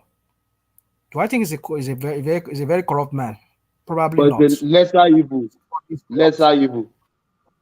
Yeah, thank you very much. That's what I want to use. You know me very well. Yeah. Lesser evil. Hold on now. Hold on, Madam Gideon. If I compare Obi to other major candidates like what's his name? Tinubu and Atiku did not make all his money like Obi make his money. Tinubu did not make all his money the way Obi make his money. Obi, like you all know him, he says I'm a trader, and we all know what he did. Maybe some of his money he laundered them in some ways. He go hide them in the Cayman Island or whatever. That is his personal business. But that he stole from Anambra state government, that up to this moment, I've not seen anybody that has brought anything against him. What of 250 million? Hold on, is that 250 million cash? The 250 million, that is debatable. But according to what even one man, hold on now. Rational man, you are reducing according to one man stealing. now, See, what he read from no, you continue. I'm just checking your word. You are reducing corruption to stealing alone. Forget stealing is more, corruption is more than stealing. It's more than stealing. I agree with you. I'm just giving you my own when somebody's asking me about Obi that is corrupt. The Pandora paper talk about how he hid his money. That is his personal business. Money when you do in your own business, when you move go another country, so that you go avoid tax. Stay Bible. But then that within the Nigerian space, that he became rich through his influence with politicians or whatever, that I have not seen. I've studied the guy, I've not seen that. That's just my only thing. That he become a self-made millionaire himself. Not when I mean self-made millionaire, not through governments. Having oil block here or whatever. No, you never find him attached to any oil block. You never find him attached to one. Maybe he's the one collecting revenue for Anambra State, or is the one getting some contract from. You never see any of those things. That is why I think Obi is different in that area. Atiku, he was still a serving custom man, officer.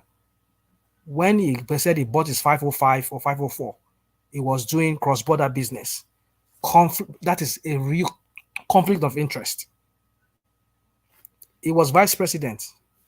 We heard what our Obasanjo just said about him. There's a Liberton case there in America here. How he converted some of those so-called private companies, privatization that he did. He sold it to his company, sold it to his cronies. He used SPV, like we had in that audio. This guy enriched himself, and he has also said, "What I mean, there's nothing wrong if I enrich my friends." That tells you the kind of person he is. It's paddy. Same thing with Tinubu. So Obi, in that sense, don't get me wrong. The only thing I know people have against Obi, that I've always challenged too is that this Pandora issue. And I looked at it very well. It is his personal money that he moved. He made his money by himself. And he moved his own personal money to Cayman Island or whatever island for tax evasion or whatever. Maybe some kind of tax. Please, can I interject? Oh yeah, interject. Oh, I don't talk too Yeah, much. this is like we people are talking about corruption. Is it because what how will I say that EFC did not like arrest him or the judiciary sentence him to prison? That is not. If you the governor that succeed Obi is his own anointed candidate, they will clear all this dirty thing that you guys hope that nobody. If your candidate continue like succeed you in your position, forget about it. Nothing for EFCC on you.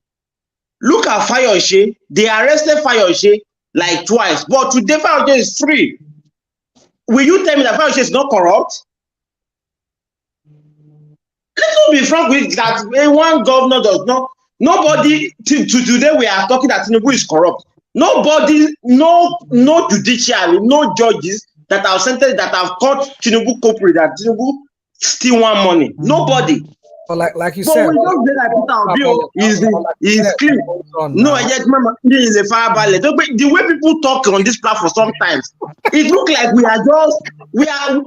look like we are different.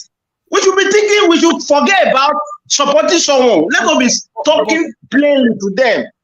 These people are corrupt. Now, hold on. You said something now. You said Obi put somebody there to cover up for him, right? Obiano is his successor. Good. And he's an anointed candidate for me. I'm not disputing that fact. Tinubu that you're trying to say is not corrupt, or you're trying to say is not part of them. Tinubu is corrupt. Okay. Nobody, bro. Let us be frank. Let us take it to our own where we are working from. My point is this. Tinubu's level of corruption is higher. There is no level of corruption. Corruption is corruption, bro. Agree. Thief na thief. Hold on. No. Let's go market, go thief Maggi. If money thief, go thief am. Hold on now. But you and I know say you can't go court. You carry this case go court. If you go thief, I know maybe in a more hold on now, in a more civilized society, if you thief $1 billion, I take $1 million, you will get more higher sentence than me. Do you know that? Sure. But not thief, they are both thief. That's the point. So you know go say that suppose we carry $1 million, like person we carry $1 billion. A rational mind, that is not true. It depends on the circumstances as well. Well, the circumstances too, yeah, I agree with you. But I'm just saying that the way in judicial process or whatever, in judgment, the way the gravity of your case, of your situation. But that's why I'm using that 1 billion as versus the 1 but million. rational mind. I think we should talk about PDP protesting today in INEC office. They are protesting about the election. What happened to the election? Because of the rational mind. Can I ask you a question? Go on, please. Okay. When you talk about articles running businesses while he was at the helm of custom, right? And you say that was corruption, but the Panama, the Pandora Papers, and their investigation that they did, you was trying to in some way say that was Obi personal money. But are you aware that those things were done when Obi was still a sitting governor? No. He kept it in trust. Listen to the interview. He But said what that interview are you talking about? Go and read the investigation, the Pandora Papers investigation. My brother, Pandora is not a Nigerian paper. Then he was, let me tell you, my brother. The Pandora paper only mentioned his name. The investigation What do you was mean? done Only in mention his name. They did all they brought they highlight every single thing. Can How I he just used his finish daughter's now? name. How he used Can his I daughter's finish name to now? create an offshore That was before enterprise. he became governor. Let me No, just tell you what that he was said. that was while he was a governor. Let me tell you what he said now. Let me tell you what he said. No. He Don't said listen that, to what Obi said. Go and read the Pandora paper now, itself. but that is what happened. That No, when that he was not was what called happened. upon, when he won the case at the But Supreme Joel, Court. why can we why will we follow this narrative? Because you're challenging him is the man in question. Because you The man in you're question, filing and they were asking him on national don't TV say somebody if here he behind said the that head now. if what he was saying was wrong, the necessary authorities there would have arrested him and said, what you're saying is wrong. I am telling you what he said on TV, and he was not arrested. This is what he said. If we are using this He said that, arrest as the yardstick to make sure those who are corrupt, every other guys that you guys are calling corrupt, none of them have been arrested either. And can I finish indicted what I as wanted well. before? Can I just finish what I just talked? Let me just finish this one line, if you can allow me. What Obi said was this, because it is good for information, so that we can make progress. What Obi said was that when he won the governorship seat for Anambra State via the Supreme Court, that he was in a boardroom meeting when he was called to come and sign up the papers that he won at the Supreme Court. He left the Joel, boardroom you're talking meeting. about something different. You are talking about something Can I completely finish? different. Let me calm down now. Let me calm down now. Hold on. Let me give you a little background. Then when he now got into after he now got sworn in, then he now took all his investment and put in a trust. So technically, if you say he was in government by 2-3 days, and he now put all those investment in a trust. So it wasn't about when he was governor. Rational mind. I would say like Gabriela, it was only the issue of 2-3 days Gabriela off came up in his Obi's days. second term. The issue of Gabriela came up in Obi's second term. Not when it was just sworn in. We know. You see, the thing is this, like he explained, there's more to that story than maybe what will be just simply tell us or when he was saying it on Arise, because I remember was saying he was really grilling him on that. But what he said was that, like Jewel said, is that he maybe has lost hope that he wasn't going to win that election. Yes, they declared him. He was ill prepared. So as soon as they declared him, he has to start putting like Trump here too. That was the problem he had. He should have put his business in trust. That way there will be no conflict of interest while he's still in office. He never did all of that. Rational mind. Have you read the Pandora's? Have you read the Pandora's document? You say what? Did you read the Pandora document? I read a bit of it. Yeah, I read it. Yeah, I read it.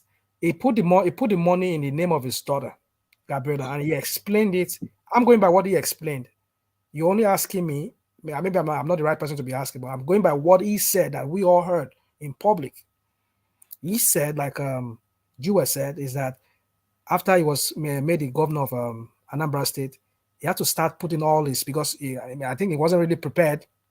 Maybe he thought he wasn't going to lose that. He wasn't going to win that election. I mean, that election tribunal case. But that was after 2 years. And then he had to start preparing how to put the whole thing, his business, into a trust whereby there will be no conflict of interest. Maybe that was when the Cayman Island thing came up. So that I don't know how, whatever he did there, but that's what he said.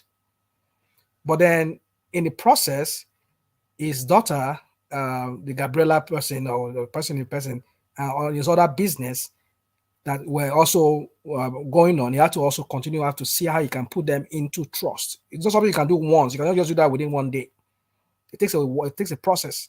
You have to call in lawyers or whatever. They will have to see how they can help you do all of this. And I know this is going to take a span of like maybe a month or 2 or 3, or maybe even longer than that, perhaps, very likely. So that's where it crossed into his when he became a governor. While he was still a governor, he was still trying to fix all those his business issue, trying to put them in the trust as he said he did. So, but my point is this: if he has stolen any money from Anambra State, I tell you, they would have dig it out. I trust APC, I trust PDP. They would have dug his past out for him. Even Soludo would have done it. So, but then No, The only thing, do that one. No one do because una too harsh for that one. No one do that one. That make you no one do one. the only thing is the investment he made that lost value. That was the only thing that Solido said, and that was what Solido was trying to hammer him on. But that he stole money or he took money from Anambra State, I don't know. Solido could not provide any evidence as to that. Rational mind. To add to what you said, you always hear Thomas talk about that Obiano was his anointed candidate. Let me tell you guys, Obiano was not P2B's anointed candidate. His anointed candidate was Obaze Oseloka. That was the person P2B wanted. It was the party Victor May that is following him right now. He was the chairman then. He was the one that was fighting Obi. Go back and listen to their interviews. He was fighting Obi. These are all narratives that they want you to know about. They want you to believe it. Don't be telling me all this. A city governor, why will you be saying this? Are we baby here? How will you be telling me that this is what really happened? A city governor? No. Don't tell us this. This should not be coming out of you. How will you be telling us that a party shaman is commanding a city governor? Who is the leader of the party? Syndrome, because I don't like those kind of narratives. You cannot even reason beyond. No, I will not reason with you in this way. How will you be telling us? How will you be giving us this? We call it fabu. This fabricated fallacy. Femi Farabale, let's. How is it Farabale? So compare. But the tone of the voice. How will you be giving this fabricated fallacy? I will accept that with you. Femi, you know that the party. I mean, no, bro. Me like compare. Are we baby here? Femi, you know that obedient. Rational mind. Rational mind. Not to tell stories. Femi, let me tell you something. Nobody used to be mad. You hear me? No. Let's bring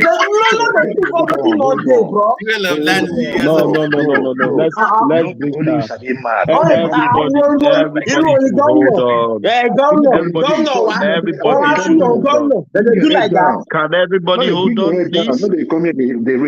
Who you be? Can everybody hold on? Please, Femi, please.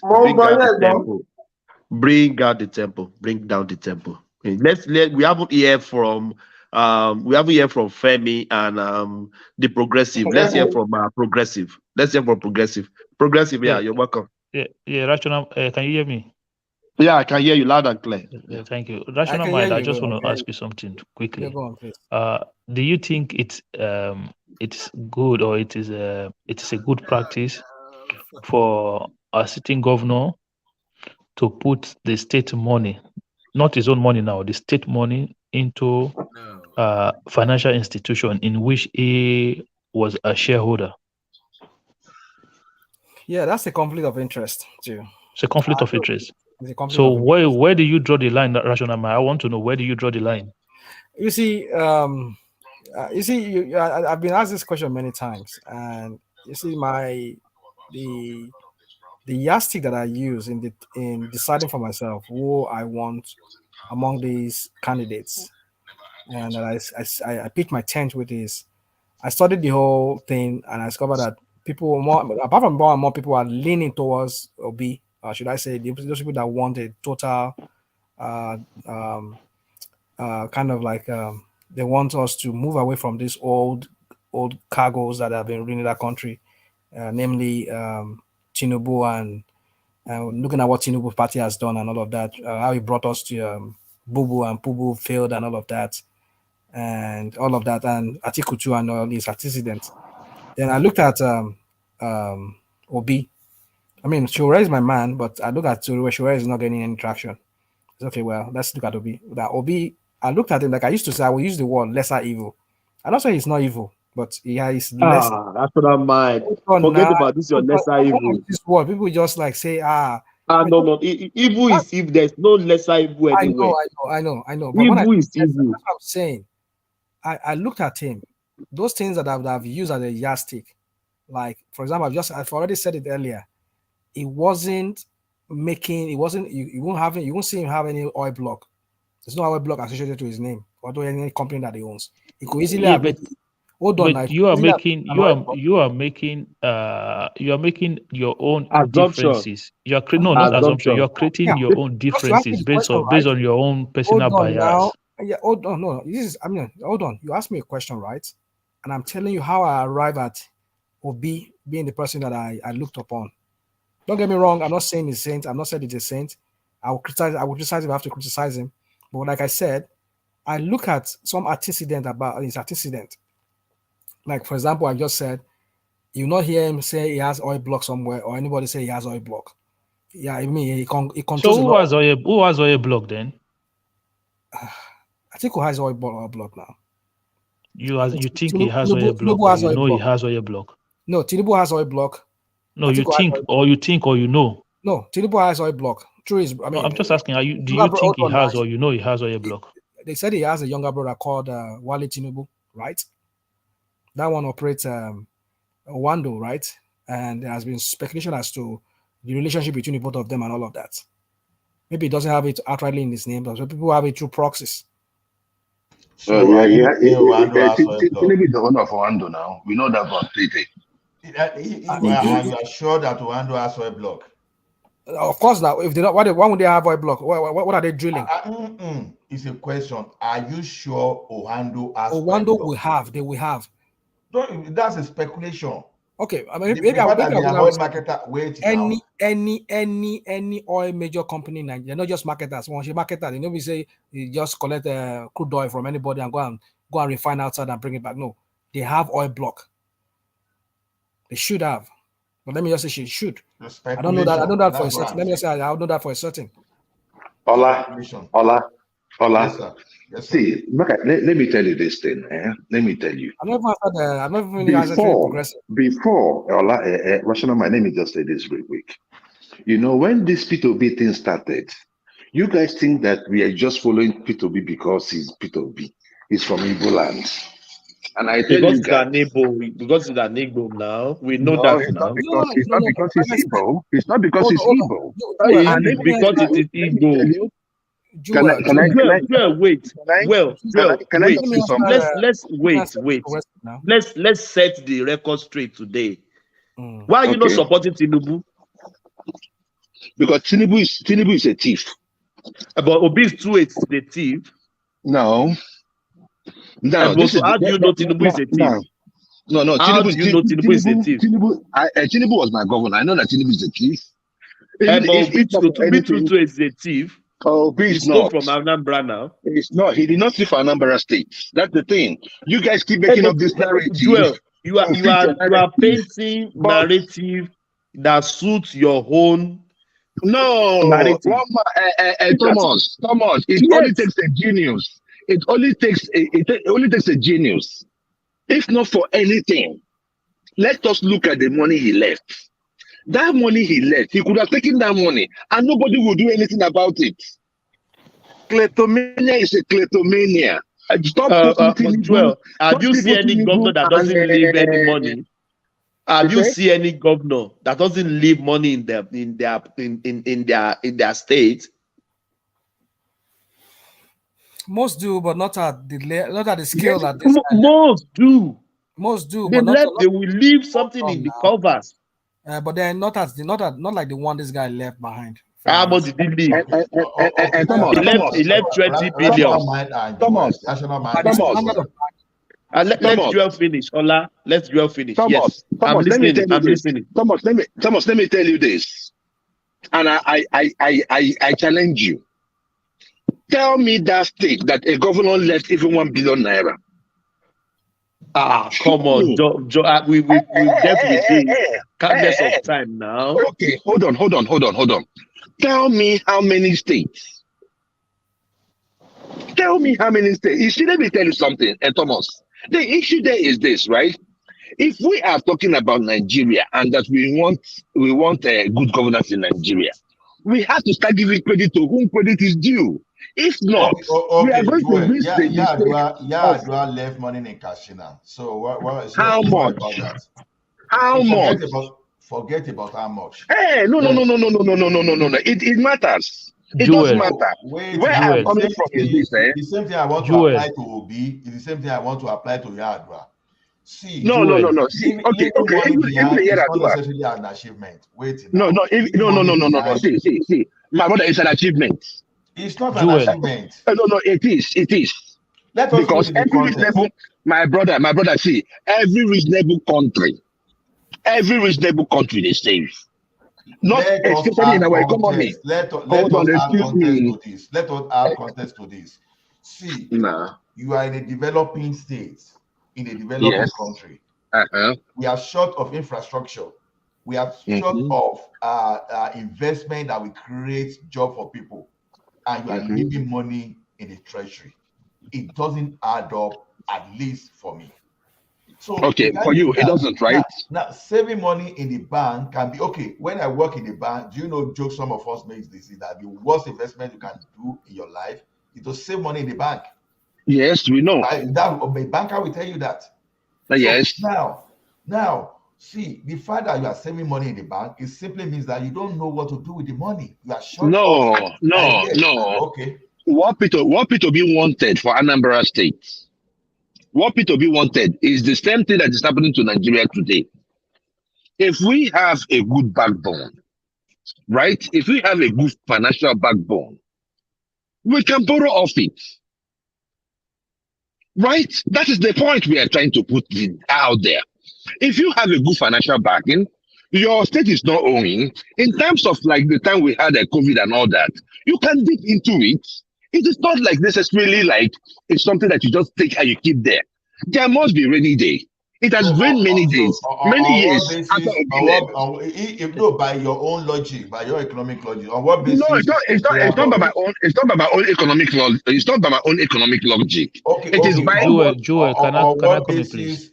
On what basis is Nigeria borrowing? Because if by now, considering the level of the indebtedness of that country, nobody should be borrowing Nigerian money. But why are people still borrowing Nigerian money? Because our GDP, our GDP is still at we've just borrowed about I think about 40 or 50% of our GDP. So we still have Exactly. line. So what does GDP means to you? What does GDP mean to you? It's got domestic products. What else does it want it to No, mean to forget me? it's just your potential. It's your potential, right? It's Now, your okay, look at it this way now. If that guy has spent that money on building some kind of he has channeled that money to some kind of investment that will create job, that will make people pay more taxes, that you will raise your revenue, then you can still borrow. People can still borrow you money without even leaving money in the bank. That's what we're saying. You are leaving money in the bank that you don't even know what the next governor will do with that money. So it's my only brother. What you don't some understand, structural deficits. my But you brother. still have some What you people don't, that are still poor, and you keep my money in the brother. bank. It doesn't My add up. brother. My brother, what you don't really understand is this, right? We are so fixed on building white elephant projects. You understand me? In Igbo land, we say,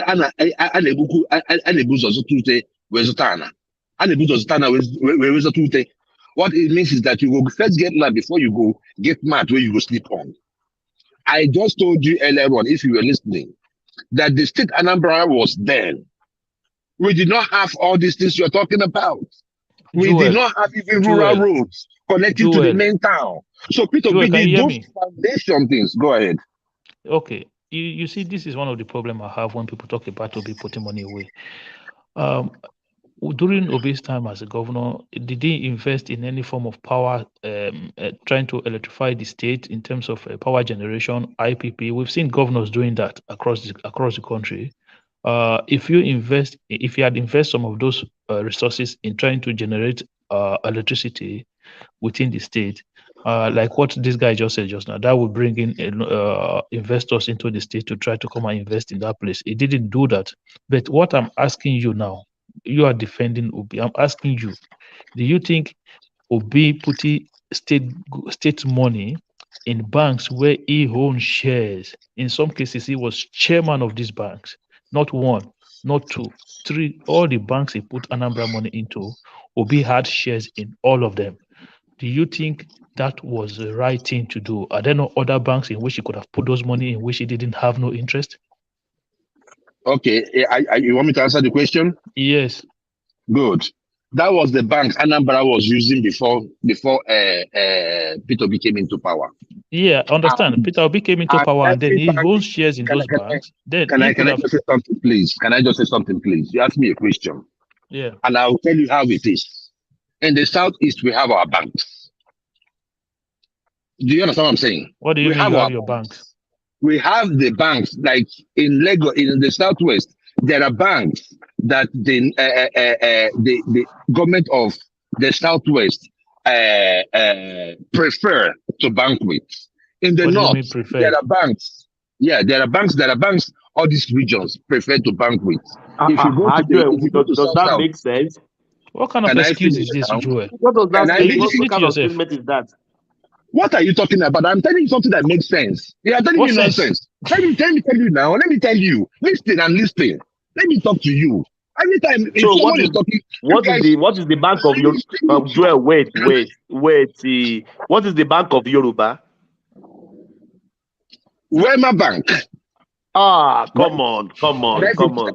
Can I finish now? First Bank. Right? Of Edo. Yes. All right. I know at least I know of these two. GTB Bank. I know of these three. So now you might not have variations. So which of the people which bank are the Fulanis bank? And the Fulani used to use all these the Union Bank Bank of the North. Bank of the North, right? So they have their own, the one that they pander towards. The South, it used to be All State Bank. It was owned by Banigo. This man. Those days used to be All State Bank. It doesn't matter what you do with River State government. They will back with All State Bank. How do you know that hold on, Joel? How do you know the Southwest governors only use those banks you're talking about? How do you know they don't use First Bank? And I did not say they don't use First Bank. You So heard me say First Bank. I said that case here, these then? are the first. That's what I'm saying. That every region has the bank they pander to, especially those banks that is owned by one of their own.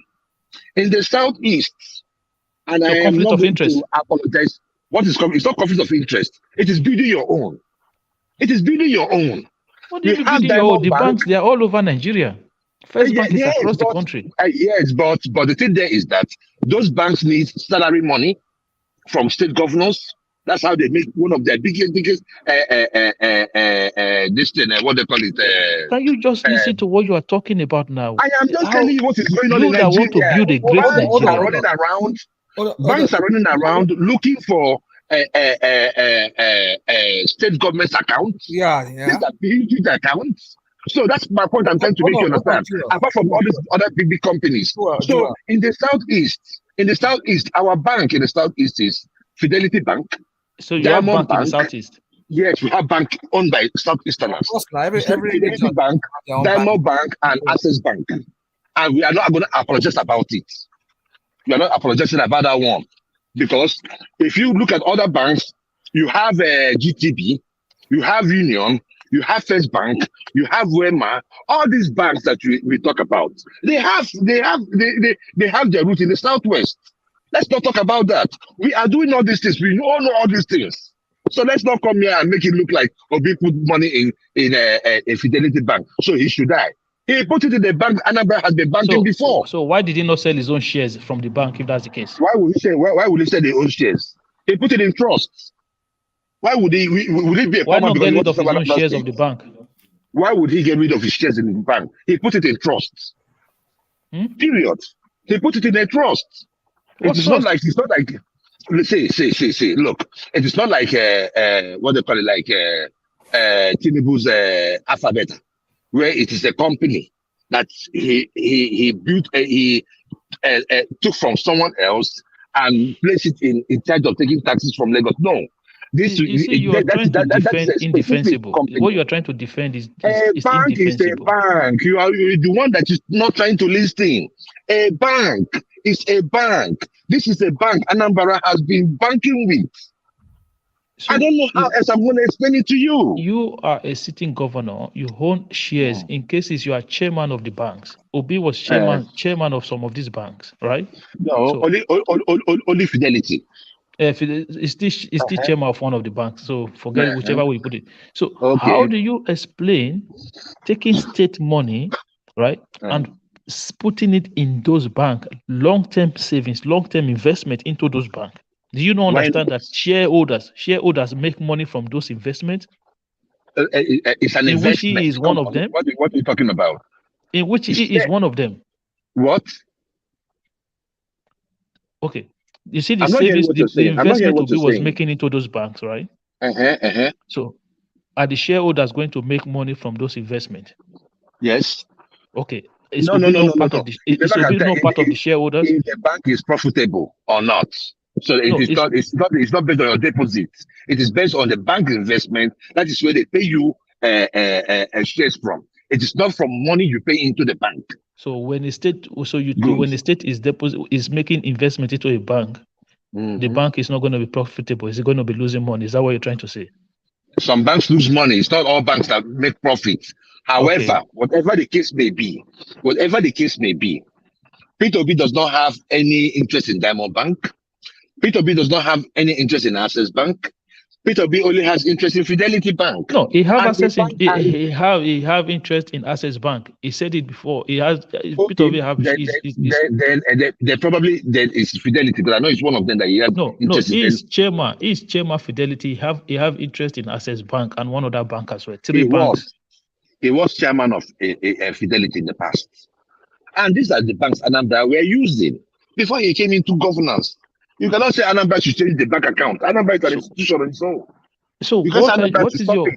Yeah, but you are excusing those conflict of interest. That is my own point. You are excusing it as if it's nothing. I am not excusing it because it is so inconsequential. That's the point. It's inconsequential. So what is consequential? What is consequential? What is consequential is Alpha Beta. What is consequential is when someone grabs, or let me use this word, grabs a company from someone else, right? Then use that same product of that company or the services of that company to sell it to Lagos State government, and Lagos State government is not paying him money. That is real conflict of interest. That is a real thief. Okay, let's look into it. Let's look into it according to your own explanation. Okay, you look at Alpha Beta, right? I'm not going to defend Tinubu as a person, but I want to look at it logically. Yeah, I want to look at it logically. I just want to say, if you look at Alpha Beta, have you looked at the directors of the companies, the people who are the registered owner of the company? Have you checked any of them? I've not checked any of them. So you just assume Tinubu owns Alpha Beta? Tinubu owns Alpha Beta. Don't tell me, don't come here and preach that thing. Tinubu owns Alpha Beta. Even on the street of Lagos, they will know who owns Alpha Beta. Hold on now, Joel, let's take it one by one now. Let's take it, because one of the reasons why they started having problem with Tinubu was that when they protest, let's take it one by one. Let's take it one by one. Joel, hold on now. Joel, hold on. Okay, let's assume now. Let's take your position, your own position, that Tinubu owns Alpha Beta. In terms of revenue generation, how many states is doing better than Lagos State in Nigeria? Internally revenue generation. Good. Can I explain to you? None. No, none. Okay, so if you look at the growth in terms of Lagos internally generated revenue from where they started, from when Alpha Beta came into where it is today. Okay, it's stated that Lagos is generating around 50 billion naira every month. So when Tinubu came in, it was around 600. 50 billion every month. Yeah, 50 billion every month. That is what Lagos generates in terms of internally generated revenue. And at the time Tinubu came in, it was around 600 million a month. So if Alpha Beta is robbing Lagos State, right? Let's assume that they are taking percentage or whatever the money is going to Tinubu. Would you still say that is a good progress, or do you think Lagos should be earning up to 100 billion or 200 billion, or what do you Can I okay. Let me speak to that. Joel, hold on. Go ahead. Now you said, is that a good thing? Or is So that a much. good thing? Can I shoot in? Okay, let's hear somebody new. All right, go on. Yeah, hello. Go on. We're Joel. listening. Go on. Okay.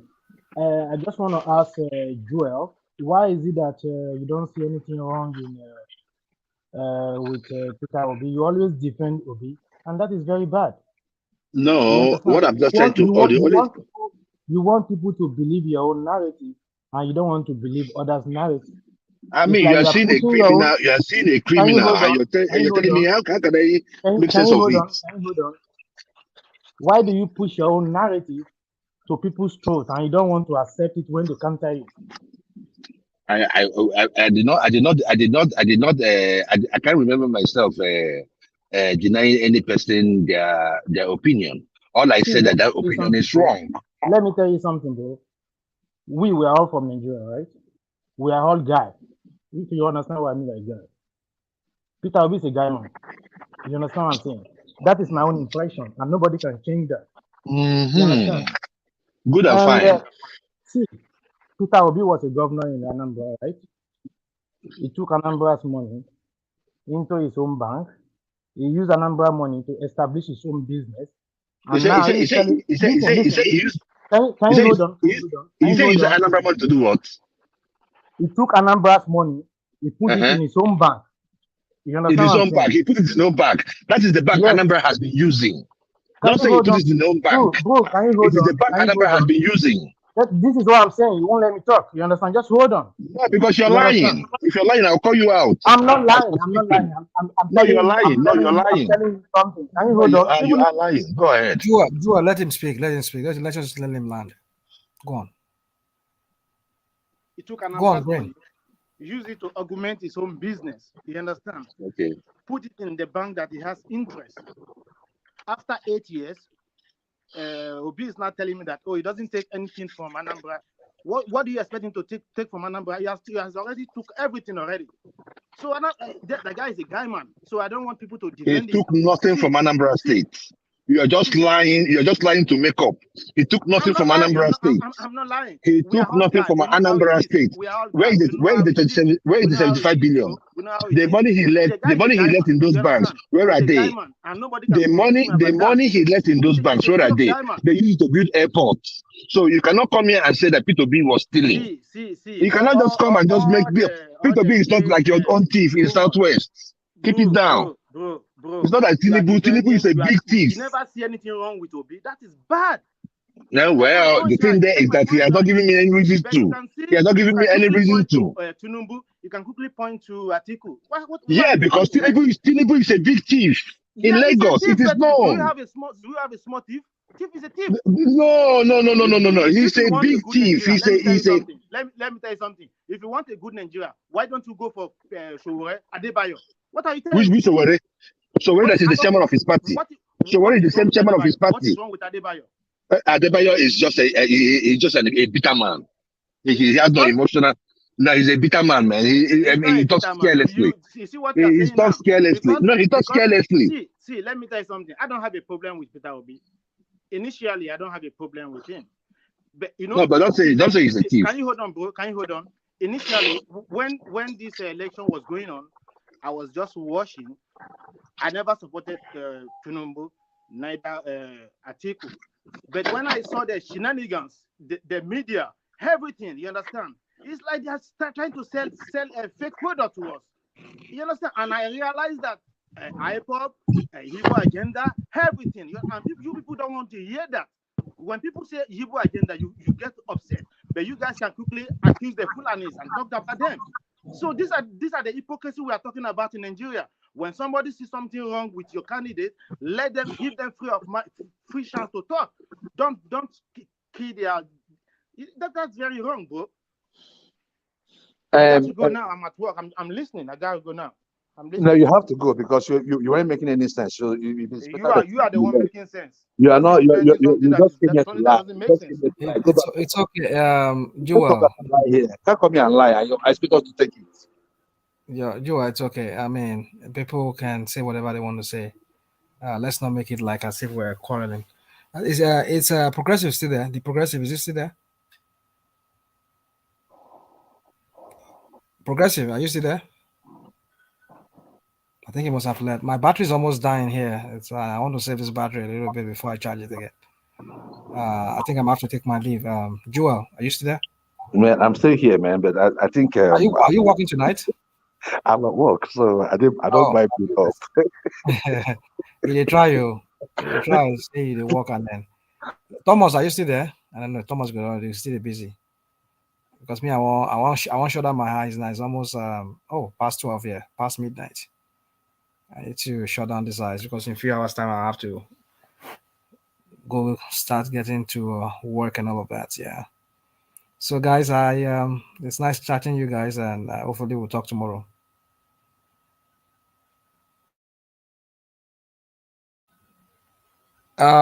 Thomas. Let's make it tomorrow. Okay, tomorrow then. All right. Yeah, tomorrow then. Bye.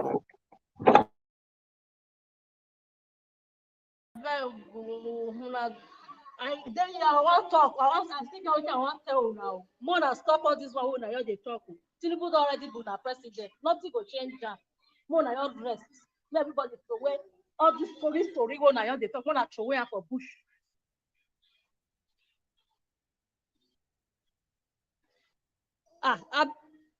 When I hear me, what I talk so. Mona I forget all those I all this hear story. you. Mona forget her. Mona forget her. Mona focus. Mm-hmm. If na me be una now, that 6 million when I get una go the waka. Mona stop all those one when I dey do. Obedience, madam. Hello, madam. Yeah, she dey hear. She dey hear me. Okay, make I tell you something. No, sorry. Good. Children, they important. Madam, see what we won't tell you so. 6 million we will get. You will not carry a bookkeeper for bank. The 6 million we will get so. Now 6 million we will take carry people put inside office. And on Saturday too, we will carry more governors put inside office. That structure will also will not get. Are you sure? Thomas. Yeah. Thomas, we are by the grace of God, the obedience. Nothing concern God about Nigeria election. Nothing concern God about Nigeria election. Hold on. People go vote. You see, the obedience this time around, we are so determined. At least the minimum, the target we are giving ourselves is 7 states. 7 states minimum. And okay, no wahala. Even if we don't get 3, no wahala. But the thing there is that we are gunning for 7 states, and that is minimum. Our target is 12. Can you name it? Can you name them? We are targeting Ebonyi. Hold on, madam. Now we won't collect. We are taking Ebonyi. Let's name them here. We are taking Ebonyi. We are taking Ebonyi, Enugu, Abia. That one is in the back. We are taking River State. We are taking River State. We are taking River State. We are not doing comedy. We are not doing comedy yet. Can I finish now? Can I finish? Yeah. We are taking River State by the grace of God. We are taking Delta State. We are taking Edo State. Then we are going to Plateau State. Which other state did we? I will have to look at my distance to look at the states where we already have better chances of winning the election. Like I said, it's a target, it's a projection where we think what we think, or it's a wish of what we think we can get. And we are really working so hard. Then not forgetting Lagos State. Lagos State is one of our biggest targets. Will never come to pass in Jesus' name. Put that one for your It's okay. What we're only doing is this. We are only trying to change Nigeria for the good. We are trying to put people into power that will be answerable to the people. So they should not give us any money. All we want to do is to put them in power. When they get into power, work for the people. That is our contract with anyone we have in No government. be that one They dey are not going to Twitter be government yesterday. of No be that obedience. one dey Twitter No, yesterday. they're going to be government of. They're going to be government to all Nigerians. But we want to make sure that the process that get them into power is one that is determined by the people, not by the politicians. And that is our goal. If we can do that only, forget about if you know about the person or not. If the person gets in there, knowing full well that the people put him there, and if he or she does not perform, that he will put it out in the next election, Nigeria will start getting better. Peter Obi has already changed the narrative. Even with what happened in this election, do you think that Tinubu will rest on his horse? Tinubu is not resting. If he has been declared the president, if he's running, you're going to see a different Tinubu. It's not going to be that Tinubu of Buhari. But if he chooses to, get plan for Nigeria or Joy, not be because of una. Tinubu get plan for Nigeria, not be because of your own matter, obedient matter. Not be Madam, Tinubu work. Tinubu get plan for Nigeria. What I'm just saying is this. What I'm just saying is this. Every one of us have plans until we meet the real situation. What we're just saying is that if Tinubu had better, he had better perform. Joy, let me tell you if he does not perform, for your work, Joy, wait a bit. Wait, I want to tell you. This Southeast matter, one of the thoughts they never get president. Better.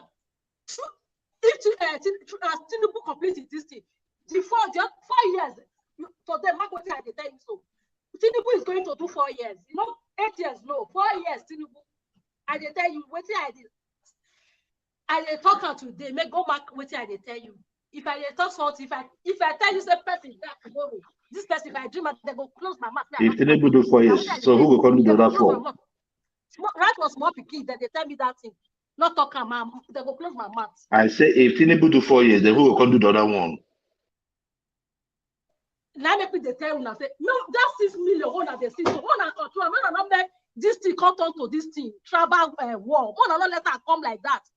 No, the tribal war now. Una they make them tribal war. Una they make them tribal war. No. Now what I want to tell you so pride, joy, not be for fight. I they tell you what it day. What it day. I they tell you what tell you. Now me they tell you, so listen to me.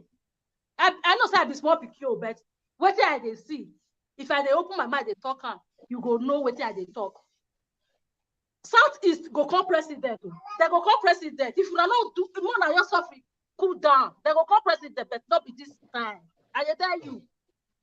What? But Tinubu don't win now. Tinubu don't win now. I tell you, say Tinubu don't win. But what is that seat where they are so wrong. That seat is not pure. I tell you what is there. It's not pure. That seat not pure. So who the people where they get two heads? The people where they for that. Wait, I want to tell you one thing. Oh, you not go understand. That seat is not pure. Go on, Gideon. That seat not pure. So we won't random. Thomas, so yeah, they wait for what I tell you. You said I play. Oh, that seat is not bad seat. That seat where they are so wrong. My sister, make I tell you something. You see that situation so that situation so no first seat we no get gara. Even if na first son, that position of first son for house, the easy. First daughter, the easy. First citizen of the nation, no go easy. But no matter how in there, your intention where you take go there, now you go the guide you they go. Most people where they enter there, the reason why they know they perform, the people see what in there. It's still our mandate. You cannot tell us say it's our mandate now. It's our mandate. It's our mandate. It's our mandate. See, like I tell you, you know, say, no. Tinubu thief our mandate. Tinubu stole our mandate like he has been stealing Lagos money. He stole our mandate like he has been stealing Lagos money. I tell you, before I tell you what I see, like what I see, like I tell you, He not if una mandate. Now God give up. God He wants stole surprise our all those mandate, and we are going to God, court to God get back wants our surprise all mandate. those pastors. Say, don't be you send them. Like they tell you, don't be you send them. What did they talk? No Who wahala the pastor now. that got punished? Now those No pastors that got wahala. punished. We are going to court. We are going to court. There's nothing wrong there. If you I don't, don't they're not say the one you that not go win, court. Oh. Go court. that's what I'm Court. saying. We are They're going not to the one that court. not We are go going court. to court. When people We are happen for going the to court, court. tomorrow I go still tell you what to go happen for the court. No No worry. wahala. No wahala. No wahala. You think because you think you The see fire one was gonna want to burn everywhere. Gideon, When I want to Lagos, see what they talk Madam for Twitter. Gideon. Now what that kind of thing go make people come vote for that boy what I say. No. Obedient No, that won't one. take over Lagos. Obedient no be only Igbo They're people. not gonna take anything. Obedient na still part of Obedient get Yoruba. Many Yoruba wey dey for Obedient. PDP Many work for youths una, wey no? dey for Lagos PDP State. work for una. You know that one? You say PDP itself, they work for una. Una know that one? they work for us. You know that one? Una they say una want to Whether 10,000. they Now will una say they come, una want take over Lagos. 10,000 na wayo na. You don't forget. Lord, una still Lagos Na well wayo. Tinubu make 170,000. for Lagos. Tinubu make 170,000 for Lagos. Now we will make Na 900 and lie, that something one a thousand proper for lie. Lagos. Na proper lie. We make 900 and something for Lagos. Tinubu still Na our lie. mandate. Na God lie. forbid. That He one na must pay. He must drop that mandate, whether you like him or na not. lie. Or let's say our court no dey work, but this our court so as it dey happen so, all of us will dey enter there. Tinubu must drop that mandate. Mona go there now, Mona go scatter Nigeria. We are going now. We are going. We dey go now. We dey go. We dey go there, and we are going Mona go to scatter keep our Nigeria. mandate. After the plan of God, Peter, that's what Peter did. by God's grace, by God's grace, we are going to go there and we are going to get our mandate by the grace Una of no go God. get her in the name of Jesus. That one Okay. I mean, that is for you. You they pray to God, we they pray to God. Then let's see who God will answer. Okay, that no wahala. Okay, but Gideon is okay. It's okay. Mona take that, okay? Well, Gideon, nice talking to you. Nice talking to you, okay? Nice talking to you. Nice talking to you. Thank you. Joel, nice talking to you, my brother. Thank you so much. Madam Gideon, thank you. Yeah, God bless everyone. You don't try. Thank you. Yeah. See you at the other side. Yeah. Madam Gideon, thank you. Oh, thank you, everyone. We have come to the end of the session. To the happy cap clappers, to the super chatters, to the haters, to the lover, everyone. Thank you so much. See you at the other side. I say peace. Thank you, everyone. Thank you, guys. God bless. Thank you.